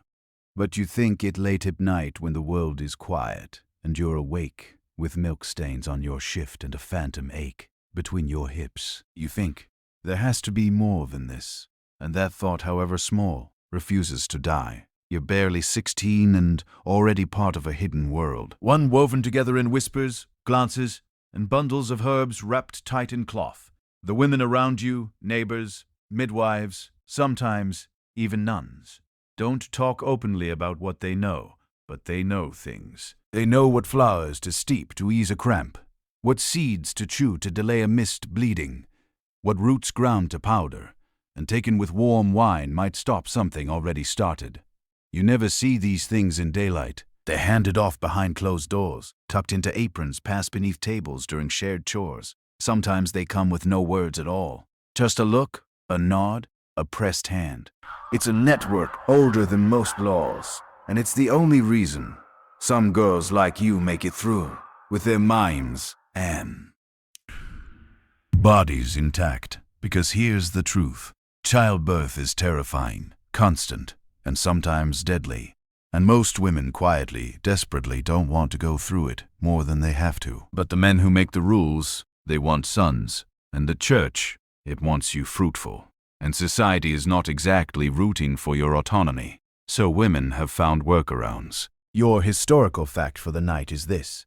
Medieval women did in fact have access to birth control and even rudimentary abortion. It wasn't sanctioned, of course. It wasn't safe by modern standards either, but it existed. Recipes show up in medical texts and herbals written by monks and physicians alike, though always with a warning that they should never be used by good women. Penny, royal, servan, rue, wild carrot, all plants known even today for their effects on the womb. They were whispered about in kitchens, tucked into journals, muttered during long walks in the woods. And those women who dared to use them, they were playing a dangerous game. Because if anyone found out, especially a priest, you weren't just breaking the law, you were defying the will of God. Abortion, even in its earliest form, was painted as a crime against nature. The church's stance evolved over the centuries, but by the late Middle Ages, it was firmly in the mortal sin category. Even the suggestion of preventing pregnancy could mark a woman as sinful, suspicious, maybe even a witch, which is the fringe fact for tonight. In some inquisitorial records from the 14th and 15th centuries, women accused of witchcraft were also accused of using herbs to close the womb. The logic was twisted. If you weren't constantly pregnant, something unnatural had to be at work. If you didn't want more children, it couldn't be wisdom or fear. It had to be dark magic. So, what did women do? They got clever. They shared recipes disguised as teas for headache, hez or fatigue. They asked the midwife to bring certain bundles and never wrote down what was in them. They watched the moon, counted the days, learned their cycles by instinct, and when they needed help, they went to each other. Not the church, not the men, but each other. You learn by doing. You ask your mother about certain herbs, and she scolds you. Not harshly, but just enough to remind you of the risk. Then later she slips a little pouch into your hand and tells you not to tell anyone where it came from. You never do. The pouch smells bitter, something sharp and earthy. You keep it in a crack behind the hearth, hidden from sight, wrapped in wool. You don't know if you'll ever use it, but just knowing it's there makes your chest feel a little lighter, because the fear doesn't leave after the first child.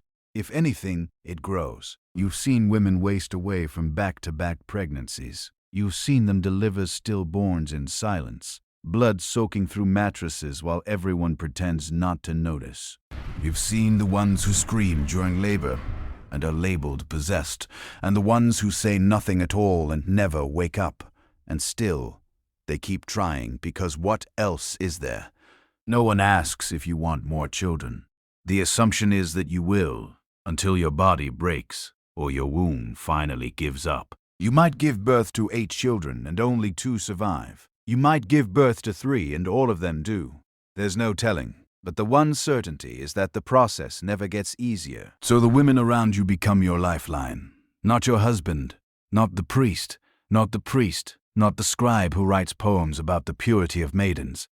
No, your lifeline is the neighbor who tells you how to brew tansy tea when your monthly bleeding won't come. The midwife who gently asks if you're ready for another baby and then slips you a pinch of something that might give you a few more months to breathe.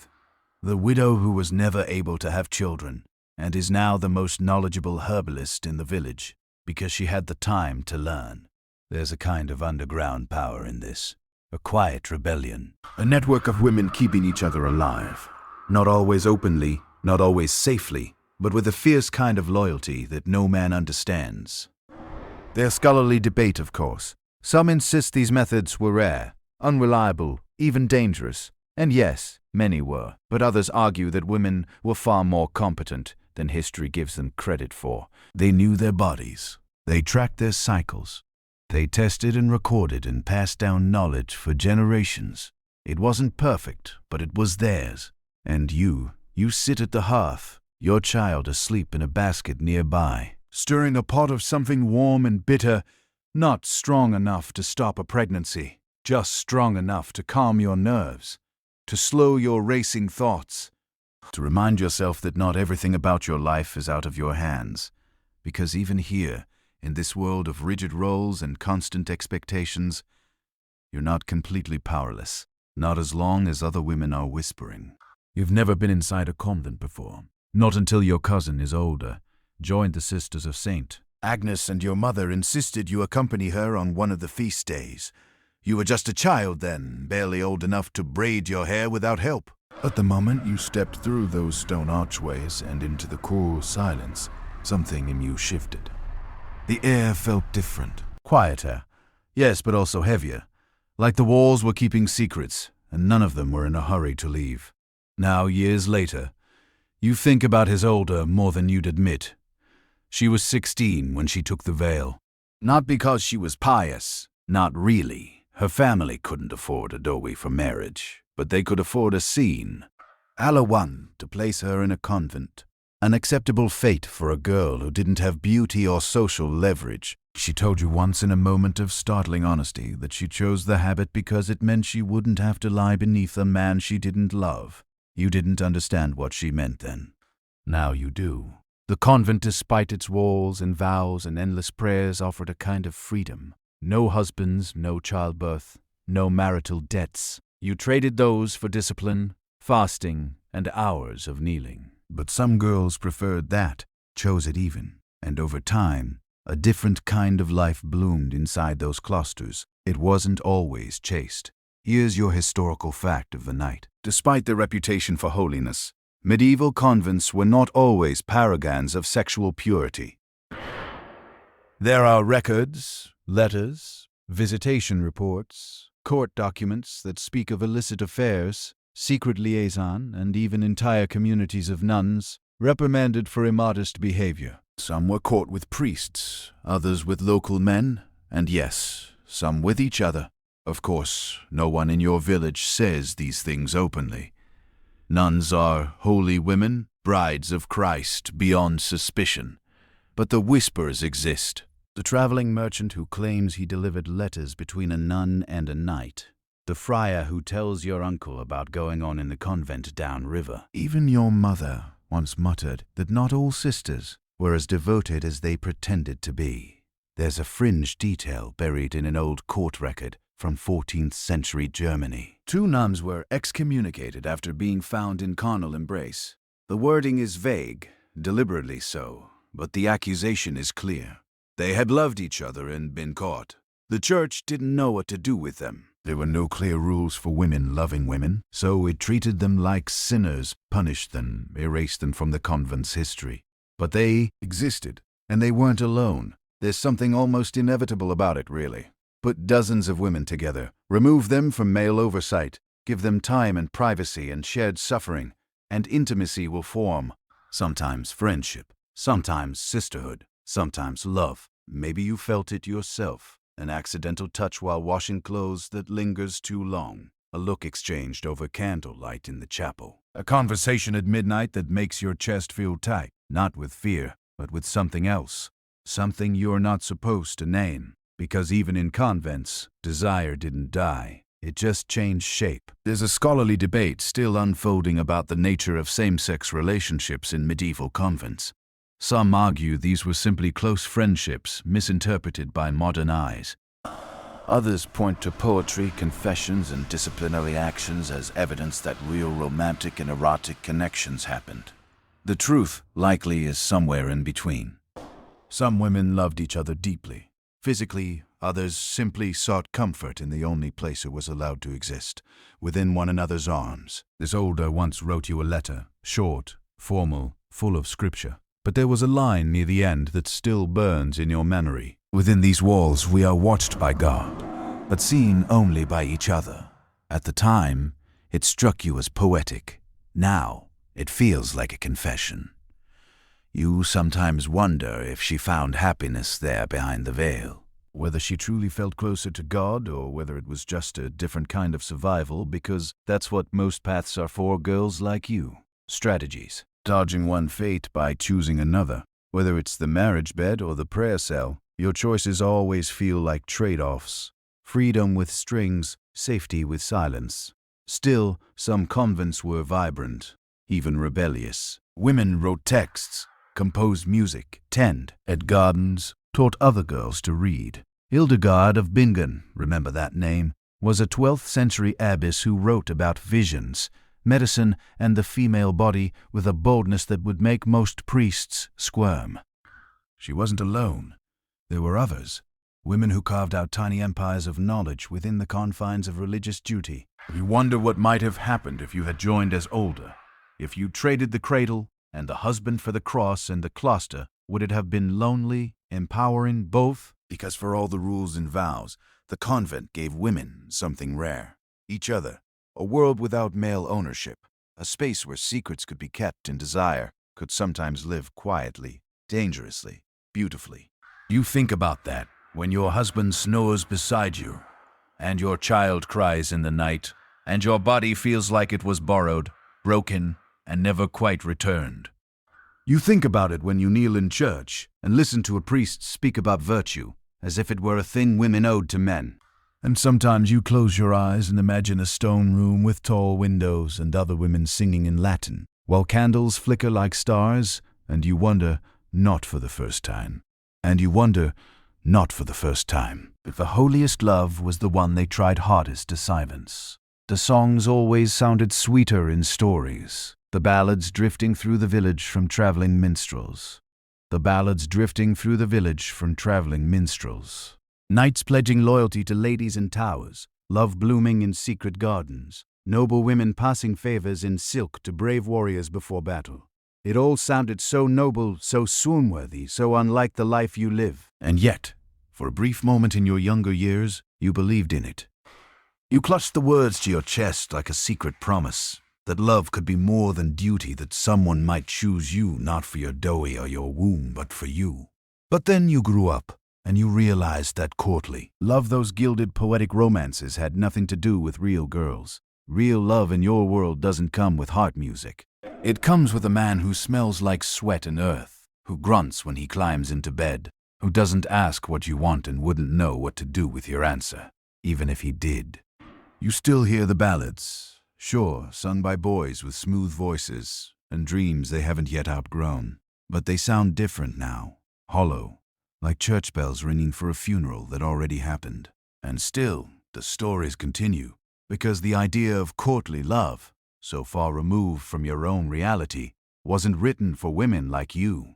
Wasn't written for women like you.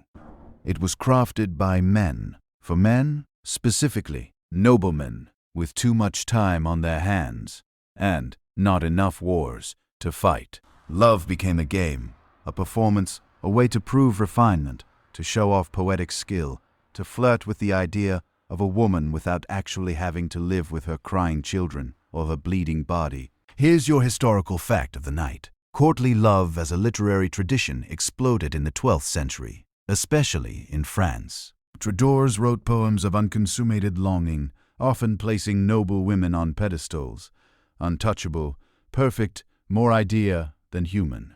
The love was deliberately unfulfilled. It was meant to torment, to inspire, to distract, and in many ways it had nothing to do with actual women at all. The twist, many of the women being worshipped were already married, sometimes to the very lords funding the poet.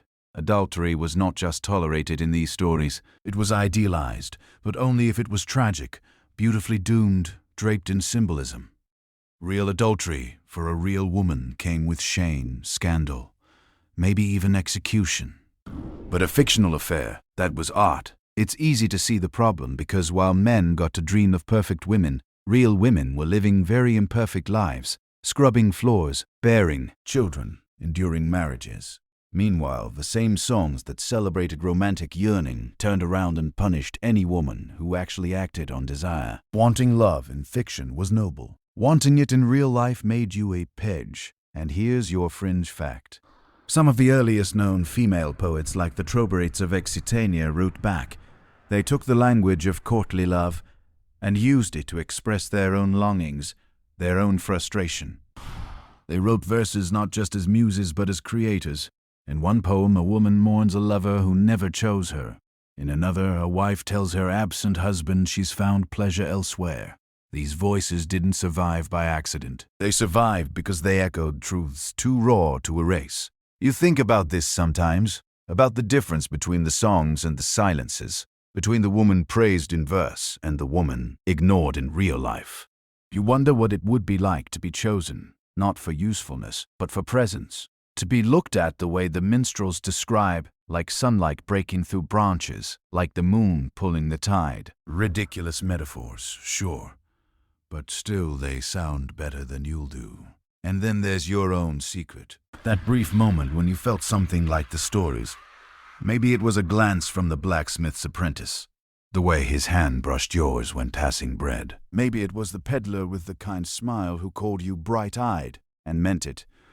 Maybe it was a woman, your friend, who once tucked your hair behind your ear in a way that made you forget to breathe. Nothing happened. Nothing could happen. But for a flicker of time, you remembered what it felt like to be seen. But real life has no room for flickers. Real life is obligation, work, repetition. There's little space for poetry between the baby crying and the bread burning. You carry water. You keep the fire going. You pee. Rest your hands against your thighs to ground yourself when the ache of everything becomes too much.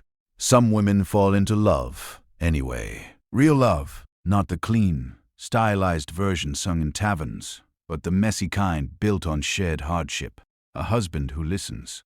A wife who holds her partner's hand through the stillbirth. A neighbor who brings soup without asking why you're crying. These loves are quiet, unrecorded, but they matter, and others. They chase the fiction. They take lovers. They meet in stables or under trees. They risk everything for a single hour of feeling chosen. Some are caught, punished, branded, banished. Others are simply broken by guilt, by fear, by the weight of a love that was never safe to carry. There's a scholarly debate about whether courtly love empowered women by placing them on pedestals or imprisoned them there. Some argue that it gave women narrative space, at least in literature. Others say it reduced them to symbols, pure, passive, endlessly desirable, and always silent. You lean toward the latter, because when you hear the ballads now, you don't imagine yourself in them. You imagine yourself outside the tavern, ears pressed to the door, wondering what it would take for someone to write a song about your life. The blood, the silence, the endurance. There's no lute-strumming poet for that. So you write it in your head instead. A rough melody, no rhyme, no metaphor, just truth. And maybe one day someone will hear it. You used to see them as shadows wrapped in black, walking slowly behind funeral processions, or sitting quietly near the back of the church, veils pulled so low you could barely catch their eyes. Widows. That's what they were. That's all anyone called them. You never thought about what came after that title. What it meant to wake up one day and no longer belong to a man, no longer be tethered by marriage or touched without as king. You didn't see them as powerful. You saw them as ghosts until you started noticing something strange. The older widows in your village didn't seem especially mournful. Some grieved, yes, but others looked lighter. You're older now. Not old, but not new either. You've lived long enough to have buried a child. Long enough to stop expecting tenderness from your husband. Long enough to know when someone's pretending to pray and when someone's really pleading with God. So when the widow Annalise begins showing up to church in richer colors and quieter shoes, when she starts laughing again gently around her teeth, you notice. Because here's the thing no one tells you when you're a girl. Widowhood can feel like freedom. You don't wish your husband dead. That's not what this is. But you can't deny the quiet envy that stirs. when you see a woman no longer being watched. A woman who can own property in her own name. Because yes, that's your historical fact for tonight. Unlike married women who were legally absorbed into their husbands, widows in many parts of medieval Europe could manage their own estates, sign contracts, and make decisions about their households. They were, in the eyes of the law, complete persons. Again, of course, not all widows were treated equally. Poor women might be forced to remarry for protection or to avoid starvation. Younger widows were often pressured into matches before the body in the ground even cooled. But the ones with land connections or grown sons, they had options, real ones. You start to look at them differently. You notice how they move, how they speak more freely, how they no longer shrink when the priest walks by. Some even choose not to remarry at all. Imagine that. A woman alone by choice. No man's hand on her waist. No nightly duties. No risk of another childbirth that might tear her open from the inside. And then there's the fringe fact. Some widows became active players in local politics and business. They ran shops, lent money, managed vineyards. One Englishwoman, Marjorie Arnold, even served as a legal guardian and court witness in her village. That's right. While most wives had no legal voice, widows could speak up and often did. This doesn't mean life was easy. Widowhood came with its own kind of vulnerability. Accusations of greed, gossip about loose morals, the ever-present threat of being labeled a witch, especially if a woman spoke her mind too freely or lived too comfortably without male oversight. But many widows knew how to walk the line. They played the part of piety in public, while quietly doing whatever they wanted behind their locked doors. You begin to imagine what your life might look like years from now if your husband dies before you, if your children are grown. If the house is yours, the food is yours, the body is yours again. It feels wrong to fantasize about it, but it also feels honest. And here's where the debate begins. One historians still argue about, did widows in the Middle Ages actually find more freedom? Or was that freedom always conditional, always under threat of being taken back? Some scholars believe the legal autonomy was more symbolic than real, that social pressure kept most women in line. Others point to evidence of widows using their status to climb socially, to remarry on their terms, or to avoid marriage entirely. The truth, you think, probably depends on the woman. And women, as you know by now, are never just one thing. You sit with Annalise one afternoon, shelling peas in the shade. She hums while she works. Her hair is still half covered, but her sleeves are pushed up, and she smells like rosemary and smoke. She asks about your children. You ask about her garden. You ask about her garden, and then carefully you ask if she's ever thought of marrying again. She does. Laugh. She doesn't flinch. She just says, "Why would I give anyone else the right to decide when I speak?" And then she goes back to shelling peas. That night, you lie beside your husband, who isn't cruel, just predictable. And you stare at the ceiling and wonder how many more winters he'll live. You feel guilty for wondering. You also feel something else, a flicker of anticipation. Not for his death, for your life. You think about what it would mean to own land, to make decisions, to sleep in your own bed without being touched unless you wanted it, to walk into church not as someone's wife, but as yourself. The thought doesn't leave. It follows you through the weeks, through your chores, through the cold mornings and the warm afternoons and the firelight that dances across your kitchen wall. You don't say it aloud. You just carry it. Because in this world where girls become wives before they understand what it means, and wives become mothers before their hips have stopped growing, widowhood is the first time many women are allowed to stop, to breathe, to choose.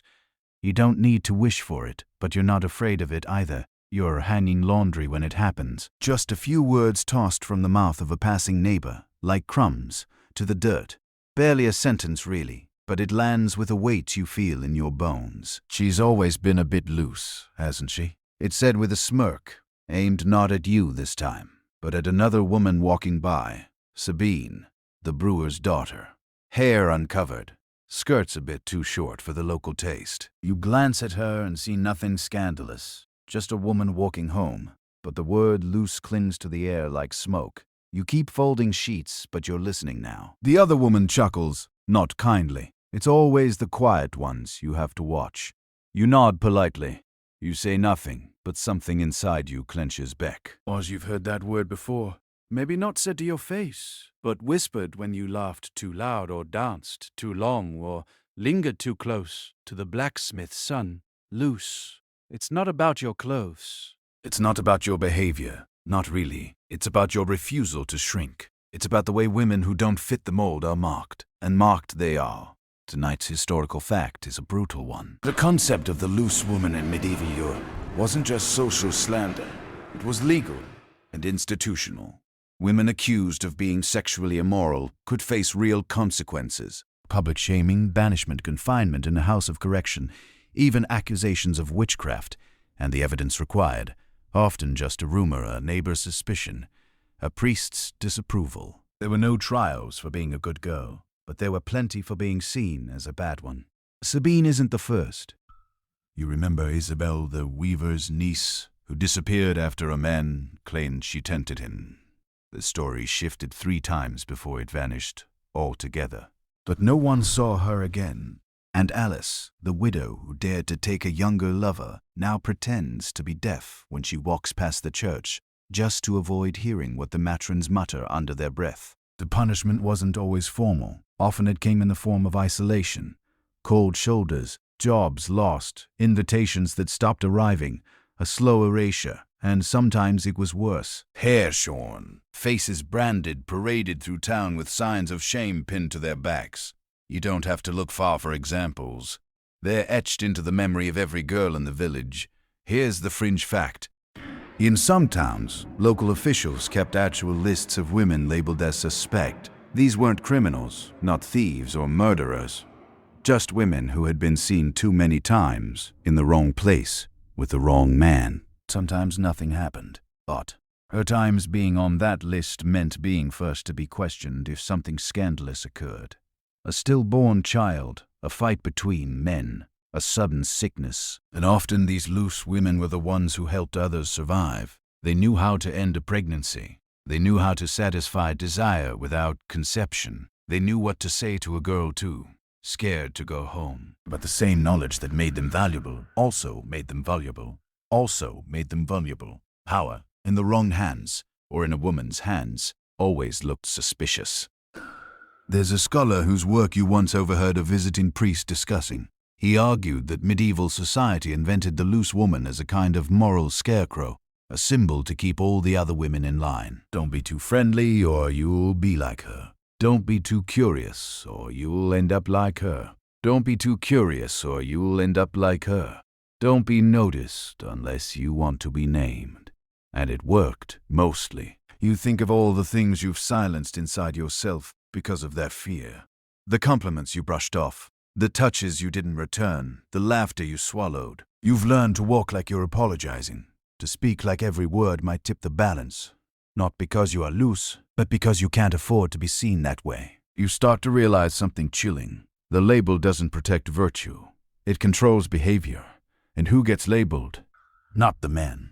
Usually a man can flirt, brag, even father a child out of wedlock, and still be welcome at the tavern.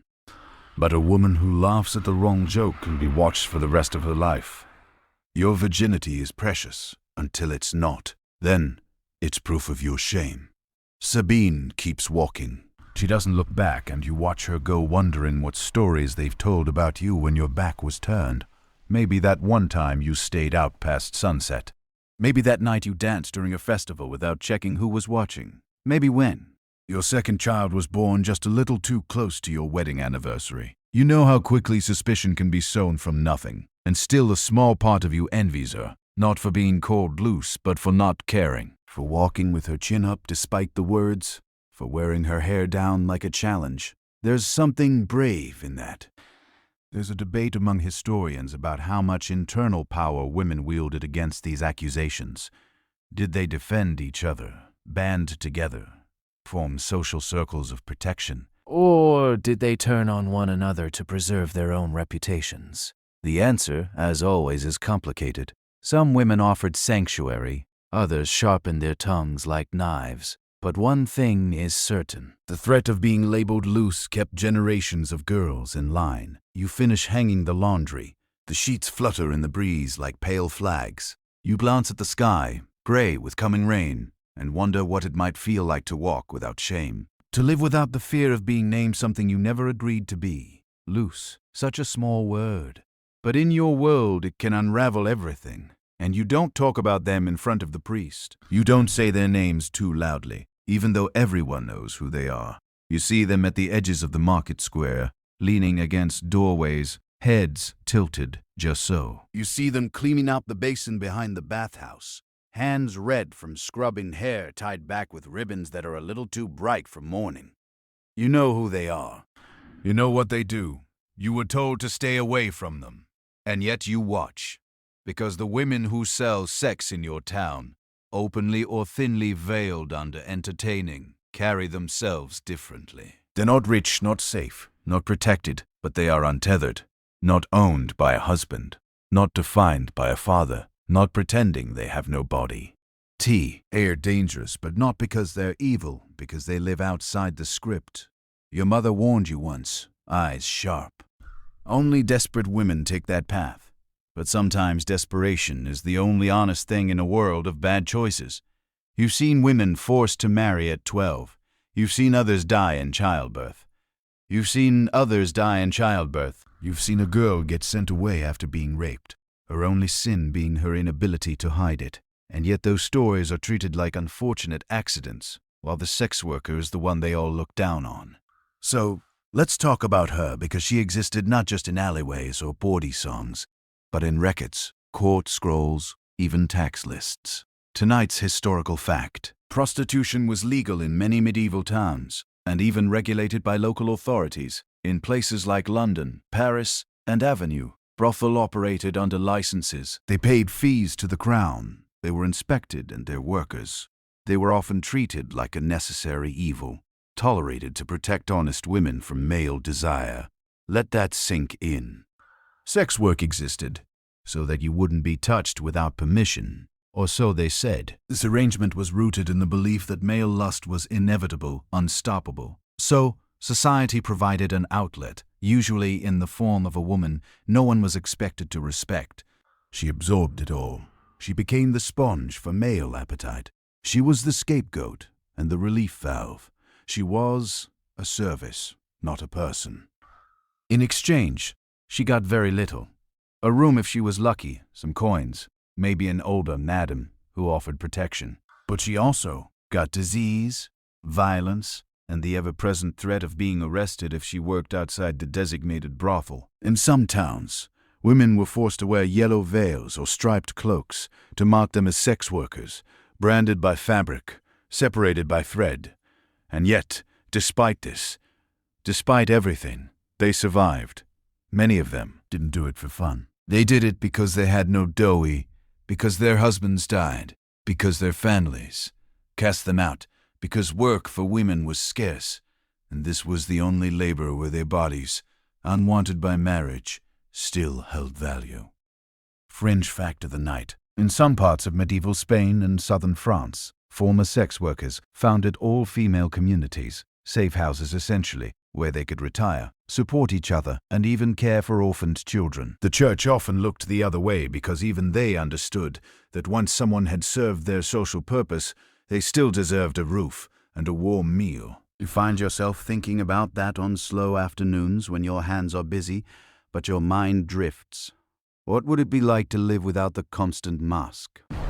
To say yes because you chose to, not because you owed it. To take the risk of being called impure in exchange for even a moment of freedom. Of course, freedom for sex workers was relative. Most lived in poverty. Many were abused. Some disappeared without a trace. But the thing that rattles you is this. They knew. They knew what sex was. They weren't cloaked in silence. They weren't taught to be ashamed of pleasure. They may have suffered, but they weren't naive. You, on the other hand, had your innocence shaped like a cage. You were told to be good, to be pure, to be patient, but never to be curious, never to be informed, never to take your own desire seriously. So now you know nothing and are expected to know everything. There's a debate among scholars about how much agency medieval sex workers really had. Some argue they were exploited entirely tools of a patriarchal system, trapped by poverty. Others suggest that within their limited circumstances, some women carved out real choices. They negotiated terms, they built networks. Some even became quite wealthy. But at what cost? You think of one, a girl named Catherine, not from your village but close. She moved through the market like someone with nothing left to lose. Once she caught you watching her, and she smirked. Not coy, but knowingly. She saw the question in your eyes. You never spoke, but you remember how it felt to see someone so fully outside the system and so completely herself. You don't want her life, but you can't help but respect the truth of it. Because if the world has already decided what your body is worth, there's a strange sort of power in naming the price yourself, in turning a trap into a choice, even if the choice is messy, even if it's painful, even if it's judged. You hang your laundry, you stir your pot, you lie beside your husband in the dark, and still, sometimes in the quiet, you think about her, walking home at sunrise, veil off, hair loose, humming to herself like the world can't touch her anymore. And for just a moment you feel something you're not supposed to. Admiration. It begins with a glance. Too long, too tender. Not the kind you give a friend. Not the kind you can explain away with shared laughter, or the bond of motherhood. It lingers. It makes your heart stumble in your chest, like a cult on unsteady legs. And the worst part isn't that she looks back, is that she smiles. You've never thought about women like this before, at least not in a way you allowed yourself to name. There have always been moments, small things, like the way your stomach twisted watching Annalise tie up her hair, or how your skin warmed when Elsa touched your wrist while helping you thread a needle. You told yourself it was admiration, friendship, something pure, and maybe it was. But now you're not so sure she's a nun. That's what makes it worse or better. You can't decide. You only see her when you go to the convent to deliver bread or herbs. She's young, maybe your age, with eyes that don't flinch and a voice that wraps around words like honey around a spoon. Her name is Sister Clara O'Hara. She thanks you when you hand her the bundle, then asks if you'd like to stay for evening prayer. She says it gently, like she's asking if you want to step out of the storm and into candlelight. You say yes. You sit beside her on the stone bench, watching the shadows flicker across the chapel wall. You don't look at her directly. You can't. But your body feels charged, aware of every inch between your elbow and hers. You don't pray. You just breathe.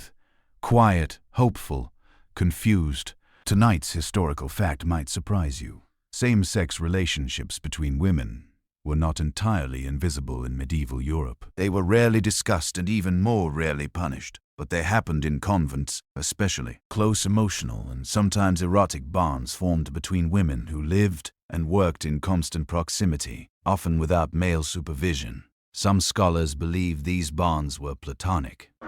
Others see evidence of something deeper hidden in letters, poems, even trial records. Because yes, there were trials, rare but real. Here's your fringe fact. In 1477, 2 nuns inspired Germany.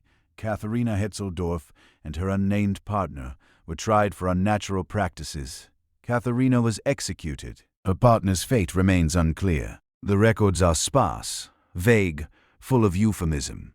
But the implication is there. They loved each other and the world punished them for it.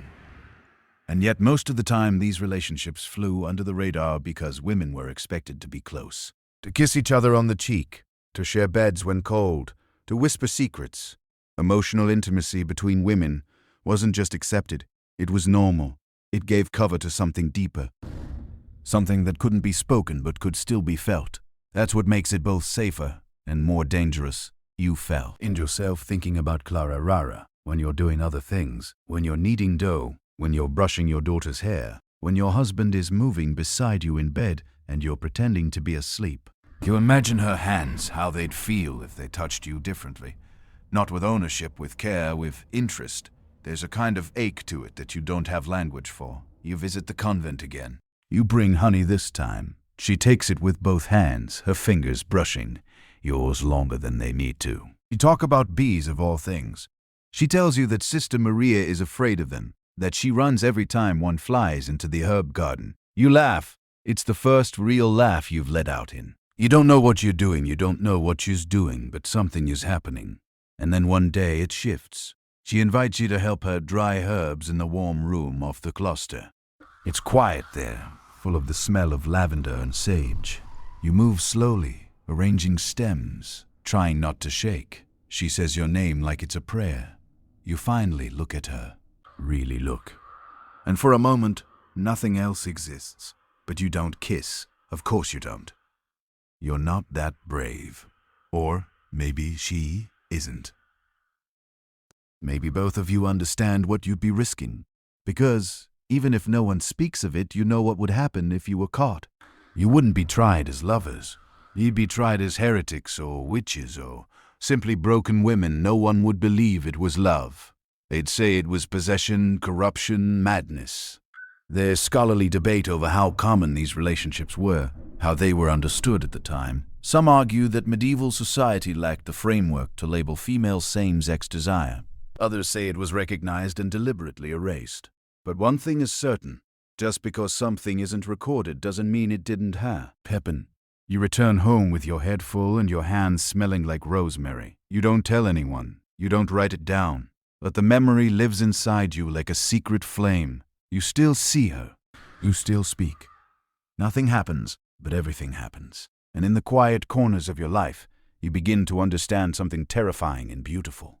Love does not ask for permission. It simply is. It does not care about law or custom or gender. It does not need a priest's blessing. It grows in silence, in longing, in touches that linger and words left unsaid.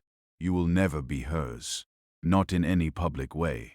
Not in any public way. But for a moment you were, and it was enough. Not because it lasted, but because it was real.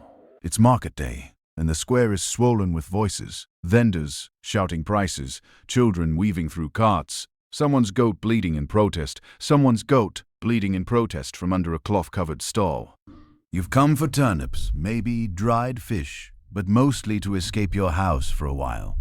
Sometimes being around people, loud, bustling, distracted people, feels like safety, like camouflage until the shouting shifts. It begins near the fountain. A ripple of attention turns heads toward the commotion. At first you think it's a scuffle over spoiled meat or a stolen coin purse. But then you see her, a girl, maybe 15, maybe less, hair falling from her braid, eyes wide like a cornered animal. She's flanked by 2 parish guards, both gripping her arms tightly. Her skirts are torn and there's a smear of something. Mud, blood on her sleeve. Someone in the crowd spits. Another murmurs, filth. You hear the word fornicator hissed like venom from a woman nearby. You don't know the girl. Not really. You've seen her once or twice near the edge of the fields carrying eggs in her apron. She didn't look dangerous. She looked like you once. They drag her forward. You try not to look, but it's impossible to turn. Away. They're taking her to the pillory. Tonight's historical fact, public punishment for sexual crimes, was disturbingly common in the medieval world, especially for women. Stocks, pillories, and public whipping posts were used to shame those accused of adultery, fornication, or simply indecency. These weren't always crimes of choice. Often they were punishments for victims, girls who had been coerced, assaulted, or caught in the wrong place at the wrong time. Consent wasn't always part of the trial, but appearance that was damning enough. The guards reached the wooden frame. The girl isn't struggling anymore. She's gone quiet in that way you've seen before. In livestock being led to slaughter. In women at funerals who've cried themselves dry. Her face is pale, not from shame, but from something deeper, something like disbelief. She's shoved into the pillory, her wrists and neck clamped into place. Someone throws a cabbage. It hits her shoulder, leaves a green smear on her bodice. She flinches, but doesn't cry out. You stay back near the edge of the square, half hidden behind a cart. Your stomach churns. You know the girl isn't guilty of anything, at least not in a way that should matter. Maybe she met a boy. Maybe she trusted someone. Maybe she was forced, and no one believed her. Maybe she was just caught walking home after dark, unaccompanied. That's enough sometimes. There's a fringe fact that never makes it into sermons. Medieval punishments for sexual misconduct were wildly unequal. Men might be fined, made to pay a penance, or at worst paraded briefly through town. Women, on the other hand, were made examples, not because they posed a danger, but because they represented one. A woman who steps out of line sexually, socially, spiritually, is a threat to the entire order. Because if a girl can say yes, maybe she can say no. And that's the real danger. You watch as the priest approaches the girl, muttering a prayer you can't hear over the jeers. He's not her confessor. You can tell by the way he looks at her, like she's a broken chalice instead of a person. He makes the sign of the cross, then steps back. Another cabbage flies, then a rock. She doesn't cry, not once. There's a scholarly debate about how often these punishments were used, and whether they were truly about justice or simply control. Some historians argue they were rare, reserved for extreme cases. Others say they were part of a larger pattern of social policing, where female sexuality was constantly surveilled, corrected, and punished. The truth probably lives in the stories that were never written down. The ones passed between women in hushed tones, the ones where names were forgotten, but the warning remained. You step away, finally. You don't want to see more. But the image burns behind your eyes. Later that week, you hear someone say the girl's family sent her away to a convent, maybe or further. You'll never know. She vanishes like a stain scrubbed from a tunic. But the lesson lingers. You walk differently now. Talk differently. You double-check your veil. Keep your voice lower when men are near. Smile when you don't want to. You teach your daughter, still small and unknowing. Smile when you don't want to. You teach your daughter, still small and unknowing, to sit with her knees together, to say thank you to older boys, to be polite, to be safe, as if safety is something you can earn by being soft enough, small enough, silent enough. But deep down, you know the truth. No girl is ever truly safe. In a world where desire is punished and silence is prized. You lie awake some nights staring at the ceiling, remembering the girl in the pillory. Not her name, not her crime, just her face, just the way she didn't flinch. And you wonder, if it had been you, would you have stayed that still? Would you have held your head up, or would you have broken? The midwife's hands are stained with yar and soot. Her fingernails trimmed short, her wrists knotted with veins like tree roots. You sit in her cottage now. Low ceiling, thick beams, everything smelling of ash, garlic, and something bitter you can't quite name. She doesn't speak much, doesn't ask why you've come. Just gestures to the stool by the fire and says, "You're not the first, that's all." You don't say the word, no one ever does. You talk around it like everyone else. You say you've missed your courses. You say your belly feels strange. You say you've been tired, faint, unlike yourself. You say nothing about the peddler who passed through weeks ago. Nothing about the way his hand slipped under your apron, like it was his to move. Nothing about how you didn't say yes, but didn't say no, quickly enough. And how afterward he said you looked like a girl who wouldn't cause trouble. And maybe you're not, but you are here. Here's tonight's historical fact.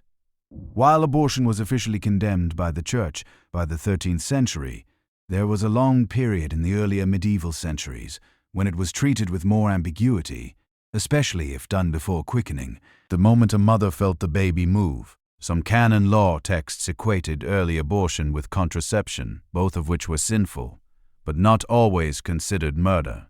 The moral line was blurry, the legal one even blurrier.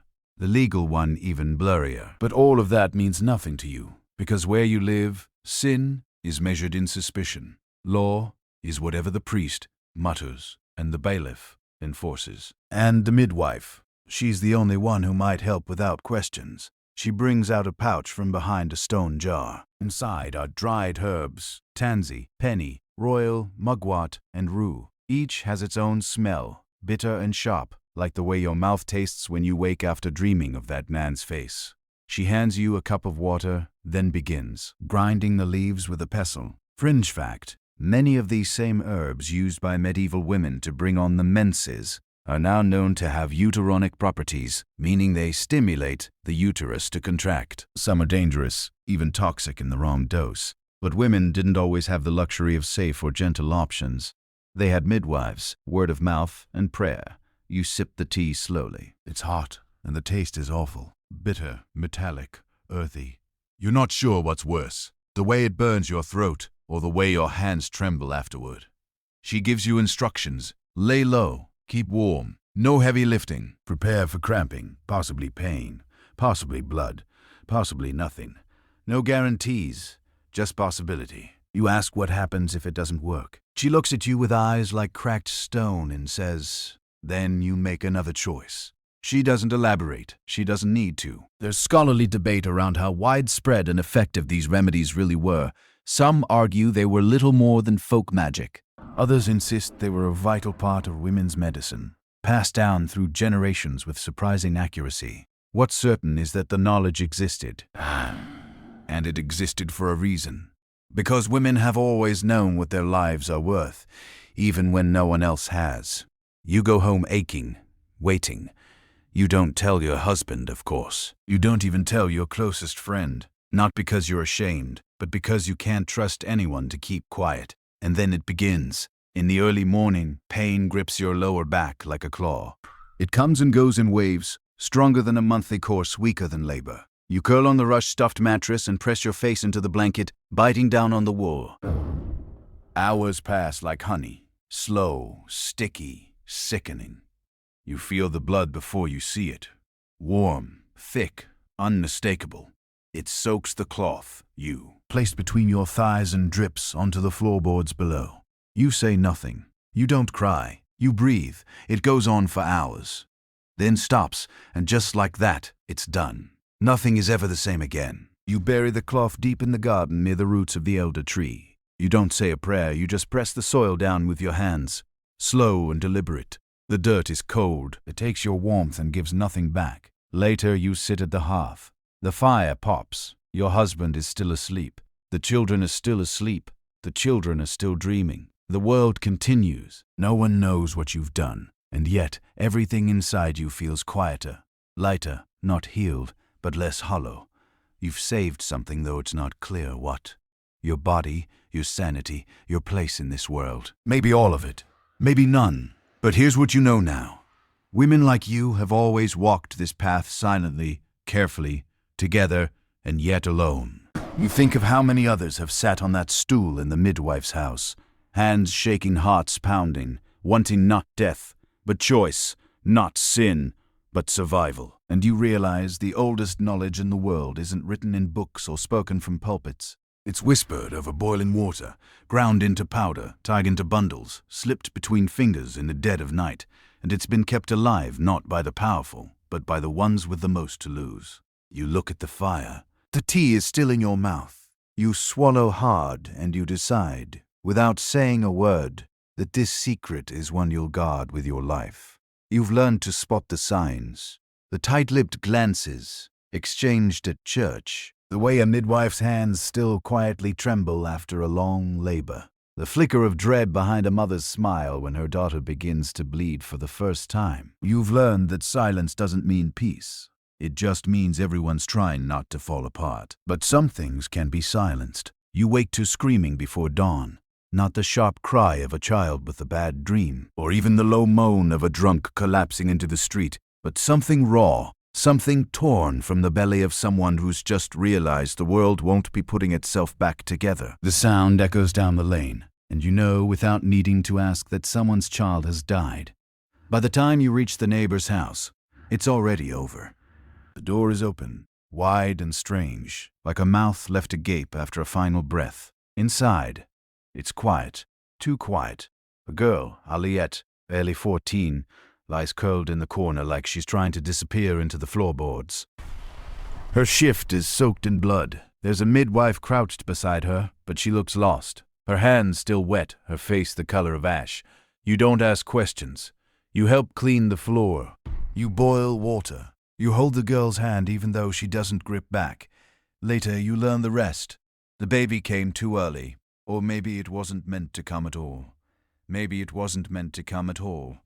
Maybe it was never a baby. Just tissue, blood, potential. There's no priest to declare it a soul.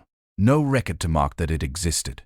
But you saw the blood, you heard the scream, you know what it cost. Tonight's historical fact: infanticide and concealed births were not uncommon in medieval Europe. In many places, especially where unmarried motherhood was heavily punished, women who gave birth in secret and lost their infants, whether by accident or intent, faced the full weight of the law. Some were executed, others imprisoned, some vanished entirely.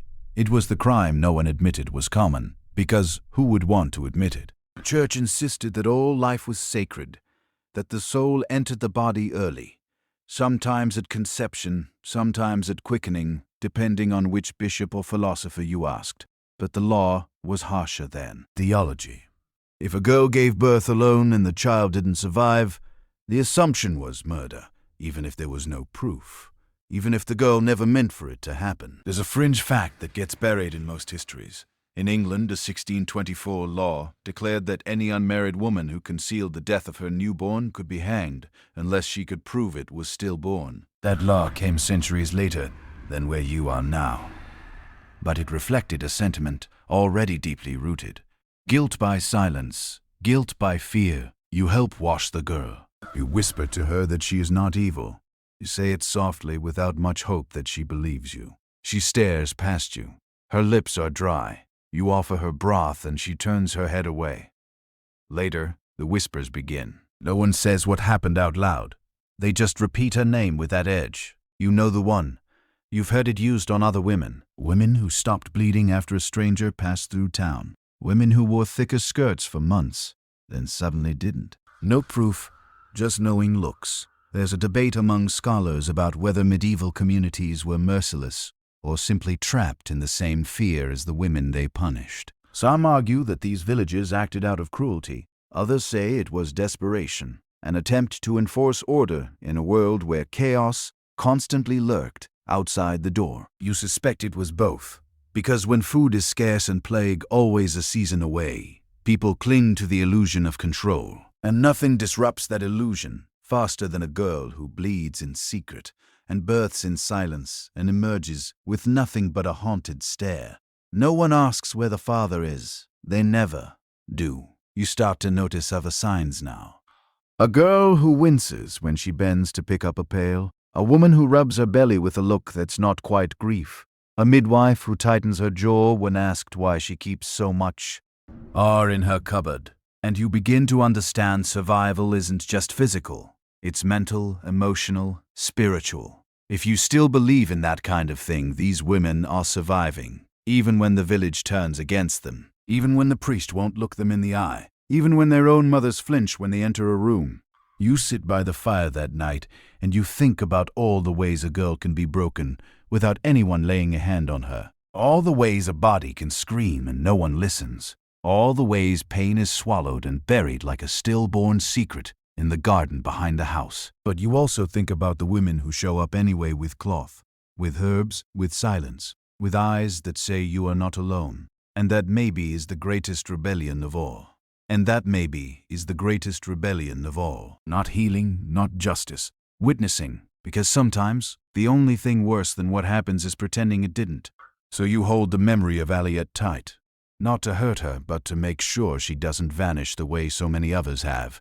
You keep her name like a candle. You light it when you kneel at night. You whisper it into the wind. And you wait for the day your daughter is old enough to ask questions. Because when she does, you will tell her the truth, even the parts that hurt. You've started dreaming in Latin, not because you understand it, but because it's everywhere. In church, in the mouths of priests, stitched into the very rhythm of your days. You don't know what the words mean. Not really.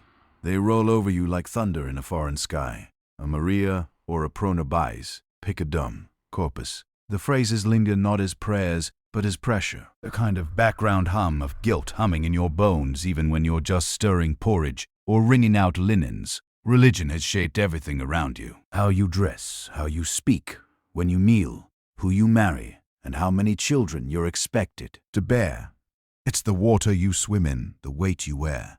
And if you're like most girls in your village, you were taught very young that your body is both a gift and a threat. Sacred, but only when untouched. Dangerous once desired. The church speaks often about purity. Virginity is prized. but not just for what it is, it's what it represents. Obedience, holiness, control. Because if your body belongs to God, then it certainly doesn't belong to you. Here's your historical fact. By the later Middle Ages, the ideal Christian woman was shaped more by the image of the Virgin Mary than by any living, breathing female. Mary, meek, obedient, miraculously pure, was lifted up as the model to emulate, which was unfortunate since most real women could not count on divine conception to explain away an inconvenient pregnancy. Still, Mary stood as a symbol of female virtue, one impossible to live up to, but mandatory to strive for. You remember the stories from childhood. How Eve brought sin into the world, how Mary redeemed it through silent submission. One woman damned humanity, the other saved it not by fighting, but by accepting. There's not a lot of wiggle room between those two examples, so you learn to stay small. You confess things you're not sure are sins. You say sorry for the shape of your body. You sit through sermons where the priest rails against lust and never once mentions the men who cause it. When you get your first blood, your mother doesn't celebrate. It's more like a funeral for your girlhood. You're told to be careful now, as if your body is suddenly armed and liable to harm someone. The fringe fact: in some convents, young girls were married. Yes, married to Christ. They took vows and wore veils. Some even had ring ceremonies complete with bridal gowns. The church wasn't subtle. A woman's highest calling was submission to a man, even if that man was divine. Either way, you were expected to belong to someone. You wonder sometimes if Mary was ever lonely or scared, or just tired of being held up like a banner over women whose feet were bleeding from walking the roads of real life. You don't blame her. You blame the ones who twisted her story into a leash. There's a scholarly debate about how much actual power the church wielded over the lives of medieval women, especially outside of noble or urban contexts. Some argue that village life followed its own rhythms, seasonal, practical, less doctrinal. Others insist that religion infiltrated every layer of daily existence, from childbirth rituals to marital consent to what herbs could be boiled without being accused of witchcraft. You think both are true. The church didn't have to be everywhere physically. It lived in your mind. It was in the glances, the rules, the things no one questioned. It was in the fear you felt the first time you enjoyed your husband's touch. Was that sin? Pleasure wasn't mentioned in the sermons, only suffering. And yet, despite everything, you still believe. Not in the angry God from the pulpit or the sour-faced saints glaring from stained glass, but in something gentler, something older, a warmth behind the stars, a silence that listens when no one else does. You light candles at night, not because you think they erase your sins, but because the flickering makes your chest ache less. You hum no breath when the baby cries. You kiss the crucifix by your bed, not for forgiveness, but for comfort. You see faith in other women, too. In the way the midwife prays before every birth, her hands coated in blood. In the way old Marta sings psalms while weeding her onions. In the way the widow Annalisa wears her cross sideways, like it's just as burdened as she is. Faith in your world is survival. It gives you something to hold when everything else slips away. Utit, it's also a knife, and it's usually aimed at women. You don't get to ask questions like why a girl who's raped still has to confess, or why your husband's temper is ignored while your tears are called hysteria, or why the priest warns you about being seductive, even though you vav. Never dare to show your ankles in public. But some women do ask quietly, carefully. There are midwives who refuse to call stillbirths punishments. Nuns who write secret letters about divine love that sound suspiciously like desire. Even the priest's own sister once whispered after 3 children and a broken hip that maybe heaven was a place where no one needed your body. You hold those moments like scripture, and maybe that's the real gospel. Not the one written in books you can't read, but the one passed hand to hand between women. The gospel of endurance, the gospel of not going mad, the gospel of knowing you are not less than holy. Just because you've bled, desired, grieved, survived, you look up at the stars and say a prayer, not to the God in the fresco, but to the one who might be listening in the dark, the one who understands what it means to live in a woman's body and not break completely. Not yet, anyway. It's late summer now, that sweet golden rot when the air hangs heavy with ripening fruit and the promise of something dying just beneath the sweetness. The fields are fat, the wheat bending like women in labor, and the sun seems too bright, too close. You're sweating through your linen shift by mid-morning, but you keep moving, keep working, because that's what you've always done. Still, something about this season makes you feel off, restless, like your body is a room you don't want to be in. Maybe it's your age. You're not old yet. Not exactly, but you're not young either. You've bled long enough to count the cycles not in days, but in decades. You've buried one child, born 3. Others spent countless nights lying awake beside a man who breathes like a draft horse and never once asked if you liked any of it. And suddenly, you start to wonder, is this it? Is this what the rest of your life is meant to look like? Morning aches, cold porridge, the sound of chickens and children and sermons on repeat until you die. You start noticing other women more closely, the older ones especially, the ones whose hair is gray and skirts are simple, who wear their opinions plainly and don't seem afraid of anything. They gather by the well in the mornings and speak without whispering. They tell jokes that make younger wives blush. They talk about blood stopping, not starting, and one of them says, "Once it ends, the rest begins." You almost dropped your bucket because no one ever talks about that. Here's your historical fact. Medieval texts rarely mention menopause. It existed, of course. It always has, but the records focus far more on fertility, pregnancy, and virginity. Once a woman was no longer fertile. She was often culturally invisible. She became the background. Sometimes that brought freedom. Sometimes it brought suspicion. Sometimes it brought suspicion. You feel both. At night, you lie in bed and wait for the bleeding that doesn't come. 1 month, 2, 3. And then, like a door creaking shut, it's just gone. At first, you feel broken, like the machine inside you has jammed. But then, something else creeps in. Relief. The kind that feels like guilt at first, because no one told you how much energy went into managing that monthly cycle. The endless calculations, the fear of conception, the quiet dread. Now your body is still, not numb, not empty, just yours again. You're not alone. You hear whispers, old blood dried up, womb closed like a shutter. The older women laugh at it. They think we're useless now, one says, smirking. Just wait till they see what we know. Because here's the fringe fact. While society often tried to write postmenopausal women out of the script, many found a second life of power. With no risk of pregnancy and no household of infants to tend, some became midwives, healers, property managers. In certain communities, older women even held religious or folk authority, acting as community-wise women or go-betweens for disputes. You weren't young, you weren't invisible, you were other. And other could mean powerful if you played it right. But power comes with risk.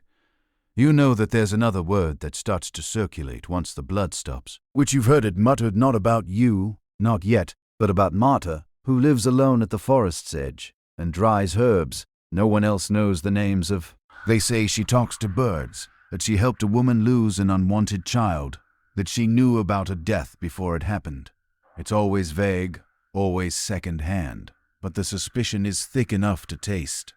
And here comes the scholarly debate, were medieval accusations of witchcraft mostly about spiritual fears, or were they a way to punish women who stepped out of line? Most now agree it was about control. Midwives, widows, women who lived without male supervision, women who spoke too freely, who aged ungracefully, who knew too much. You look in the mirror, well, not a mirror exactly, but a polished pan in a basin of water, and try to see what they see. Lines at the eyes, new weight in your face, a stillness to your body that feels unfamiliar, not youthful, not crown-like, just other, like you're slipping into a new skin, one no one prepared you for, and yet something inside you stirs, something almost joyful, like a forgotten tool, rediscovered at the bottom of a basket. You start to say no more, often. No to your husband's fumbling hand when your body's tired. No to church gossip about girls who've lost their way. No to being small, bland, and it feels dangerous, and it feels good, because this new phase of life isn't marked by celebration. There's no feast for the last time you bleed, no blessing, no wreath of flowers, It just happens in silence. But it is a rebirth, not into motherhood, not into virginity, into yourself. You see the older women now, not as old, but as seasoned, as sharp. You understand the way they look at the world, like they've already survived the worst of it, like nothing anyone says can shake them anymore. You want that. You're becoming that. And though the village may not throw stones or whisper witch just yet, you prepare anyway. You start drying your own herbs. You listen when the birds go quiet. You trace the cycles of the moon with your finger on the windowsill. Not because you're casting spells, but because you're paying attention to yourself, to your power, to the version of womanhood no one sings about. The one after the fire, after the blood, after the men have stopped looking. It's not the end. It's the beginning you weren't told was coming. You're standing at the edge of the village when you realize it. Nothing new is going to be given to you. No apology, no acknowledgement, no ceremony marking everything you endured. The world simply keeps going as if your pain were just another season that passed on schedule. And somehow that clarity feels steadier than hope ever did. You've lived long enough now to see patterns repeat. Girls bleeding for the first time with fear in their eyes. Mothers tightening their mouths because they know what comes next.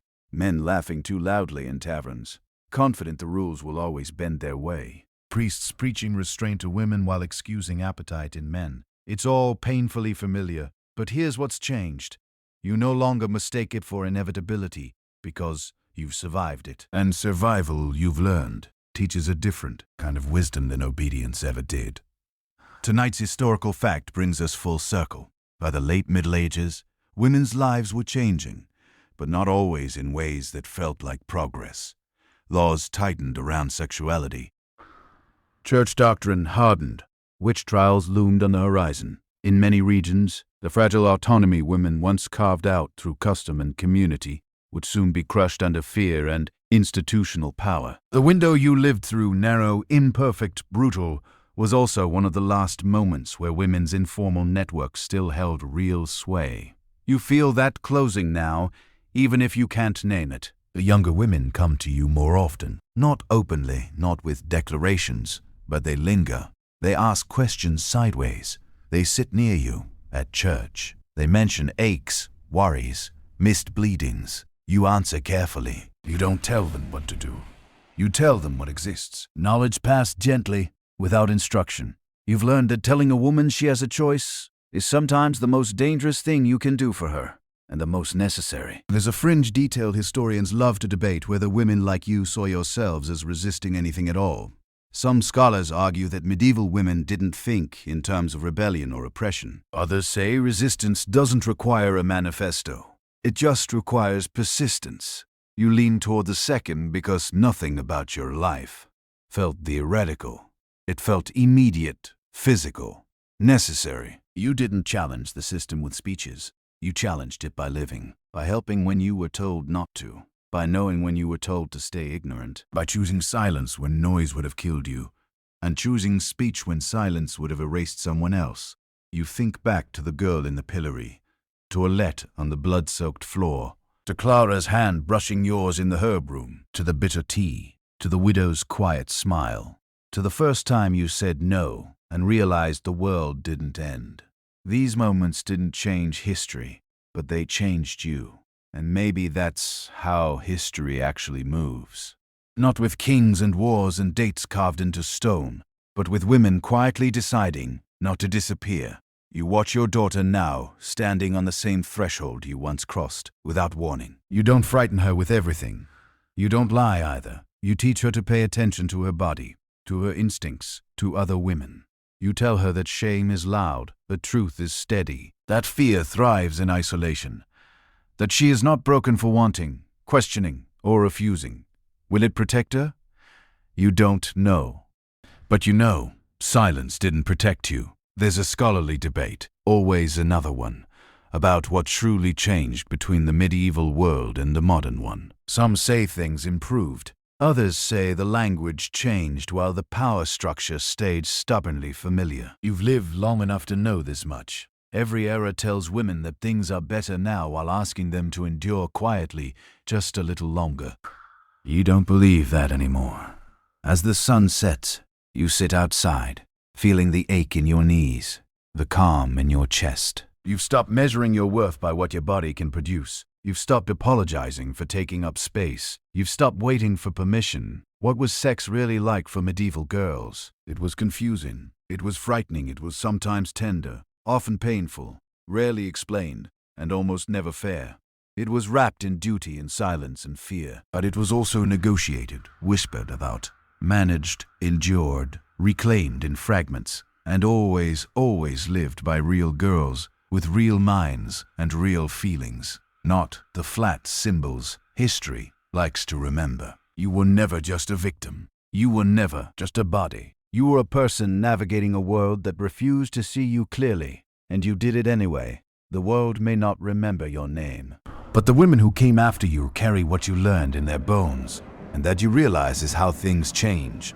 So now you're lying in bed staring at the ceiling beams, the same ones you've stared at for years. But somehow they feel different tonight. You've been through so much. Not in the way men write down in battle scrolls or scroll into law books, but in the quiet, everyday way that changes the shape of a soul. And if you've made it this far, if you're still breathing in a world that seems to forget women while simultaneously demanding everything from them, then maybe, just maybe, you've won more than anyone ever gave you credit for. You think back through it all, the aching uncertainty of girlhood, the silence wrapped around your own body, the first time your curiosity was punished, the first time your no didn't matter, the rituals, the rules, the looks, the love that wasn't safe, and the safety that wasn't loving.